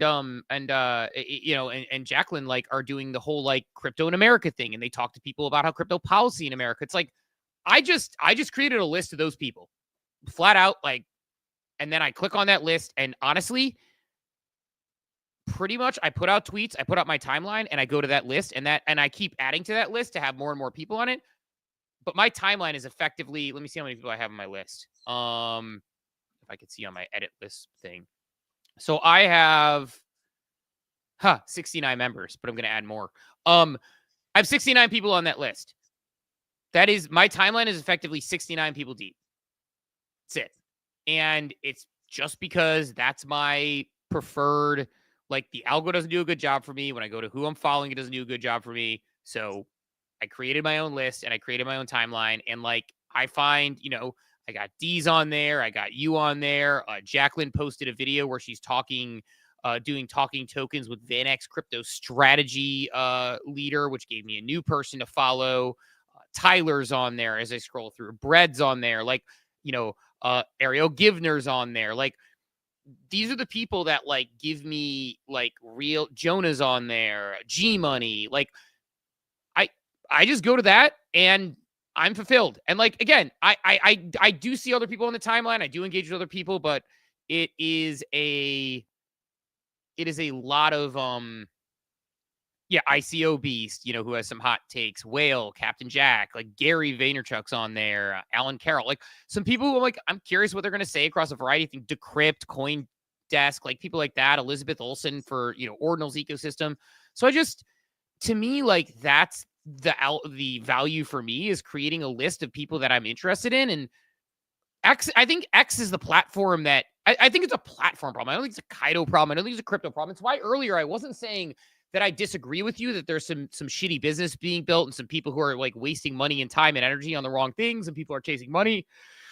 But my day-to-day doesn't look like that, because I've created an echo chamber of things that are actually interesting. Like, one of the ways that I prepare for the show, besides like B-Checks, Snapshot and Modern Market, I go to that list and I'll see, like, Tyler, posting news of the day, and I see like a dozen people talking about, like, things I care about. And that's how I prepare for the show, is that versus crypto Twitter and what's hot right now. And to me, that's what's important. So, I don't know so I don't think that the take is right. I think your take is probably a amalgamation of many things. If I was guessing, I'm guessing it's an amalgamation of the, spot we're in from a, chains perspective, from sort of the launch things. And I think you're probably getting exhausted of seeing the same song be sung over and over again, so to speak, by a lot of these teams, when it's like, you talked about the dude token. We'll talk to the team tomorrow. They didn't launch with syncs. They had a game ready and they didn't launch that the day of. They didn't launch with staking. They didn't launch with, and you're explaining DreamNet better, things like that. And it's like, you're probably frustrated because you feel like the playbooks are being played out, not just dude, but across the board. And every time a new thing drops, it's like, yeah, like I have no desire to get involved in every app needs a token to tell, like an app telling me if I have aura and that needs a token, which is a literal thing. Like, I don't want to play around in that. But but seeing that on the timeline, it's easy to get very nihilistic about things. And I choose to say, look, we are here for financial gain. It is part of it. Intrinsically, you can love the tech, you can love everything, but there is financial gain to be had. So I don't know. Like it's kind of ranting, but that's sort of my take on it, is that I see it as like, you're probably feeling the effects of a lot of the stuff with the market that's annoying. And the other part about it is, you said it before, some people we see that are propped up as leaders in this space just aren't great. Leaders at organizations, leaders at businesses, and frankly, like some of the thought leaders on the timeline that people prop up, where it's like someone will be really good at one type of content and then they do become sort of have that, Bunch mentioned the Dunning-Kruger syndrome. Some people will be really good at one thing and then they go out of their scope of understanding, but they don't do it as a question. They do it as if they are right. And I think that's what we run into as well. Like somebody who's like really good at, I'm making it up, like funny videos, or somebody who's really good at like takes on certain things. And they're like, this is what you need to do differently. And then I'll read it and I'll be like, I don't think any of that's true. And I have the experience to back it up. And so, like I got in a debate with someone about like, tech the other day about things that I knew. The problem is like, you do get that Dunning-Kruger and people who are propped up for one thing are talking about another thing. And it's like, look, you can tell your own lived life experience, but like I'll give an example. Like, I don't know. Actually, I'm not going to give an example, but like there's examples where people will make a definitive, absolute statement. And I either know to not be true or disagree with it, or I'm like, you're probably sending people down a bad path here. I mean, Murad's trying to be a fucking thought leader about like not going to college and then relating it to his meme coin and all these other things. Like, I don't know, like, I actually don't like Murad from the beginning. I don't give that. I don't love that. Drew Crit wants me to give the example. No, I'm gonna keep it sideways because like I don't dislike the person. I actually think they're really smart and interesting. I just don't like. They gave a couple examples where I'm like, I don't know. Like I texted someone offline about someone, and I was able to guess their exact age and life experience. And the person offline was like, yeah, that's exactly right. I was like, yeah, I can guess based on their take because that sounds like a take I would have at that age, at that time of my life. It's not about age and experience. It's just like you can kind of pin people down based on certain things. So I think your point of view is based on a variety of things. It's sort of the bus meme. I can look out the dark side of the bus, or I can look out the light side of the bus. I know it's hard to look out the light side of the bus. I'll look out the light side of the bus every time. Yeah. All good points. I was catching up on some chat, and my rant this morning was not directed at Doodles. Please don't take it that way. That's just the most recent example, and it's top of mind. We're having the team on tomorrow, and I'm going to ask them some similar questions. My frustration is, and it's not even financial. Like, I had half a Doodle. Like, I was never going to change my life in any way, shape, or form. I wasn't going into like, oh my God, I'm going to get 100,000. It was just, I don't want to say I don't care about the money. That certainly is, yes. Would I have been happier if it opened at a $500 million market cap? Sure. It doesn't change what I do today at all. It doesn't change, like, I'm more, it's not the price or that I didn't get a bag. Seems avoidable. Like, the mistakes are not, this isn't, I'm getting frustrated with, it's seemingly many of the leading brands here in Web3 continue to make similar mistakes time and time again. And I'm not saying this isn't hard. It's very hard to launch a token. It's just, let's mitigate some of the challenges by doing some things that have worked in the past. And my concern is that way bigger than price action of one particular token is, it's just, it does. I feel like we're regressing and not moving forward while the tech is leaps and bounds forward. I don't know. Before we talk on Coinbase, so real quick, one last thing on AI, because I pulled it up. I have not done research deeply yet, so please do your own. I am likely minting at least some of these today. After I do research after the show, we'll determine how many. But it's on base. It's an experiment in AI and crypto. It's essentially you're minting AI traders or an NFT that is an AI trader, and there's a game. I'm guessing like your traders, your AI traders are going to be competing in like some sort of trading game. I really don't know. All I know is the art's from Grimplin. Unique AI agent persona, fully animated spirit that's visible in a game situation. It's giving like old Windows vibes. And yeah, so again, just something I'm looking at today. It probably goes to 0, so please don't put any 0.0125 ETH in that you can't afford to lose. But yeah, I'm probably going to mint a couple of these today, and it kind of like gives me similar vibes a little bit to Lord of the Files that dude's doing. Interesting. Yeah, I mean, these games, and look, I mean, these on-chain games are interesting. Like, I think, who knows, like maybe this is one of the things that sets us forward with like the overall on-chain gaming concept, because you know, it's you know, the opportunity for people to like play around and have things verified all in one place and through AI. So I think there's some opportunities there, but let's do this. Why don't you give me, I missed the Coinbase thing. I saw people shared it this morning. I was bumping around, getting ready for the show, getting a couple things ready, trying to figure out if I want to use my new mic stand. So why don't you give me the download on what happened there? Because I completely missed it. Oh, so I reposted the Brian Armstrong video that came out this morning. I would encourage you to go listen to that after the show, because I thought I would give it a 10 out of 10 probably on a PR approach. But here is the TLDR is Coinbase announced that their data has been compromised. Essentially someone in their customer service department, or individuals, multiples maybe, in their customer service department were bribed and leaked personal identifiable information. So apparently it's no password, no private keys or funds were exposed. However, they have information, emails, home addresses, driver's license IDs, like the personal identifiable information here. The concerning part is this already has enabled some social engineering. You know, these bad actors who did this have already extorted some of these individuals that were the data they had. And they basically came to Coinbase and they asked for a $20 million ransom. Brian, his video this morning, he came out and said, we're not paying the $20 million ransom. Basically, like, we don't negotiate with terrorists. They owned up to doing it. They owned up to the internal leak, which they're ongoing investigation.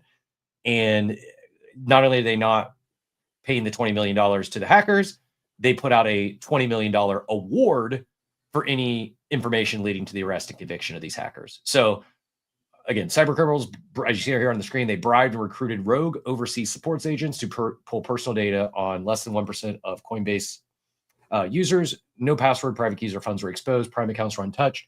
And they say they will reimburse any impacted customers who were social engineered and lost. But the one thing that I guess really wasn't addressed, and it is concerning, is, yeah, the social engineering aspect is concerning. I'm not really concerned about being social engineered myself.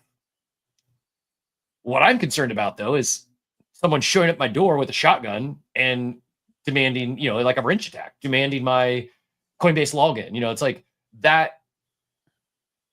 I'm not a big decentralization maxi.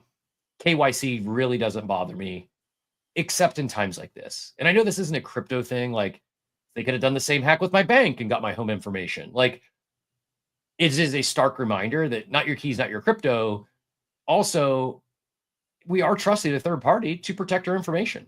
And I don't know. It's I don't know how I net out on it. I mean, I do feel that the response by Brian was a good one, but I also feel that I don't even know the answer. I don't know there's a solution other than going back to full self custody. I don't think that's the route for crypto moving forward for the 99% of consumers out there.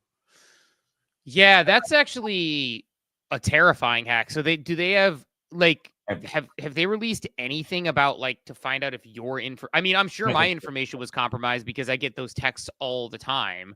But to your point, it's like the address data, based on what we've seen recently in France and other places, like that makes it increasingly scary because that's the scariest part. Yep. Yeah, that part.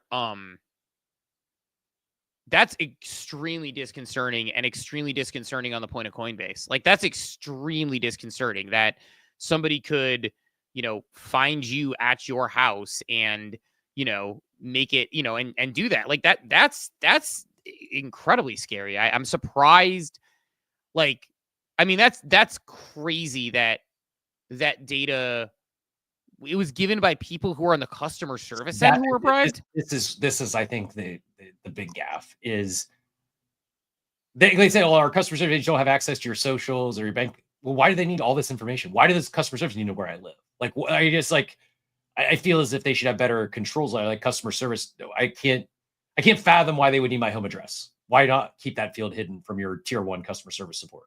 I'm guessing tier 1. I don't know that for a fact, but just seems entirely unnecessary. Coinbase has never mailed me anything. Why does your average customer service support rep know where I live? That feels bad. Feels wrong.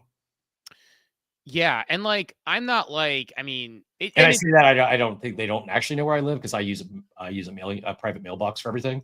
So, if you're really concerned about this, that's a recommendation. Like an actionable thing is I recommend going to a UPS store or the post office and getting yourself a mailing address. PO box. Yeah.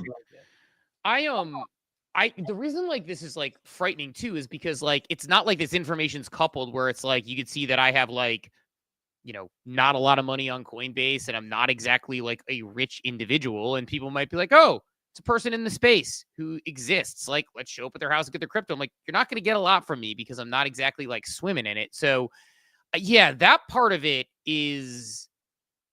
that's really concerning. Like that's really concerning. And I mean, I don't have like a good, thought on it, but like outside of like, that is a scary thought that they were able to get compromised for so much personal data, which included home addresses. Like if like Coinbase needs to have a way to see like what was compromised so people can kind of think this through, right? Because yeah, like that's here's what they got. I'll just share so everyone can see. Name, address, phone, email, last 4 digits of your social, masked bank accounts, but some bank account identifiers, your government ID, so driver's license, passports, whatever you uploaded, account data, so balance, snapshots, and transaction history, and limited corporate data, including documents, training material, and communications available to support agents. So, not great. Yeah, that's just, I mean, that's a massive failure by Coinbase. Like that is a big problem. Especially now people are like, yes, this person is in some way, shape, or form active in crypto. Yeah, it's not great. It's not great when you connect those sort of things. Like that's a really bad, it just again it's another thing that makes me be like, I'm not sure I want to use Coinbase anymore, right? Like, and I know that like the damage is done, but like when you have something like that that's used for offloading and that's how they were compromised, like yeah, that's I don't know. I don't have a lot to say about it outside of that's extremely disconcerting. Yep. Like you could be out walking your dog and someone just rolls by and is like, oh, that's the guy, right? And it's like we're now closer to that because of Coinbase, and and I know that, hey, you can only control what you control as individual employees. That's a big fucking problem though. That is a very uncomfortable situation where yeah, not to end show 900 on the down note, but certainly newsworthy, relevant, and reminder that just, I mean, to your point, it's happened, it's been done, but reminder that the actionable steps you can take here are you get a text from Coinbase, assume it's a scam. Assume it's a social engineering attempt. Not just Coinbase, really probably anyone that's texting you, assume it's a scam, assume it's a phishing link or a social engineering attempt, and don't fall for that stuff. I mean, the good news on the address stuff is I have to imagine that it's not something that people want to do. It introduced a new level of risk to the equation. And is that really like the world that you want to play in? If you're like, for a criminal, it's like social engineering all day makes it really, really easy. But yeah, that is a scary thing to end on for sure. Definitely something to stay safe out there, people, because that one is not a yeah, especially in like the in the US, Diego's in the US where you can carry a gun for defense, right? I don't carry, but yeah, for any criminals, if you happen to be listening in and you have my home address, just know that my ledger is stored in a safe right next to my Glock. So I don't carry it, but yeah, if you ever force me to put a gun to my head and ask me to go get my ledger, I'm coming back guns blazing. So Cap throwing out the threat. Rob me at your own risk. He wants to know he's about that life. Look, I guess let's put a bow on it there. That's a terrifying one. I missed that this morning. I wish I didn't know that existed, but it's like in all seriousness though, I do want your take on Brian's response video from a PR standpoint. Just curious. Like we can talk offline or tomorrow. I just not something you ever want to have to address. They I think for all things considered, probably did a pretty good job after the fact. It would be greater if this didn't happen at all, but I came away, even though it's not good, I came away impressed with Brian's response.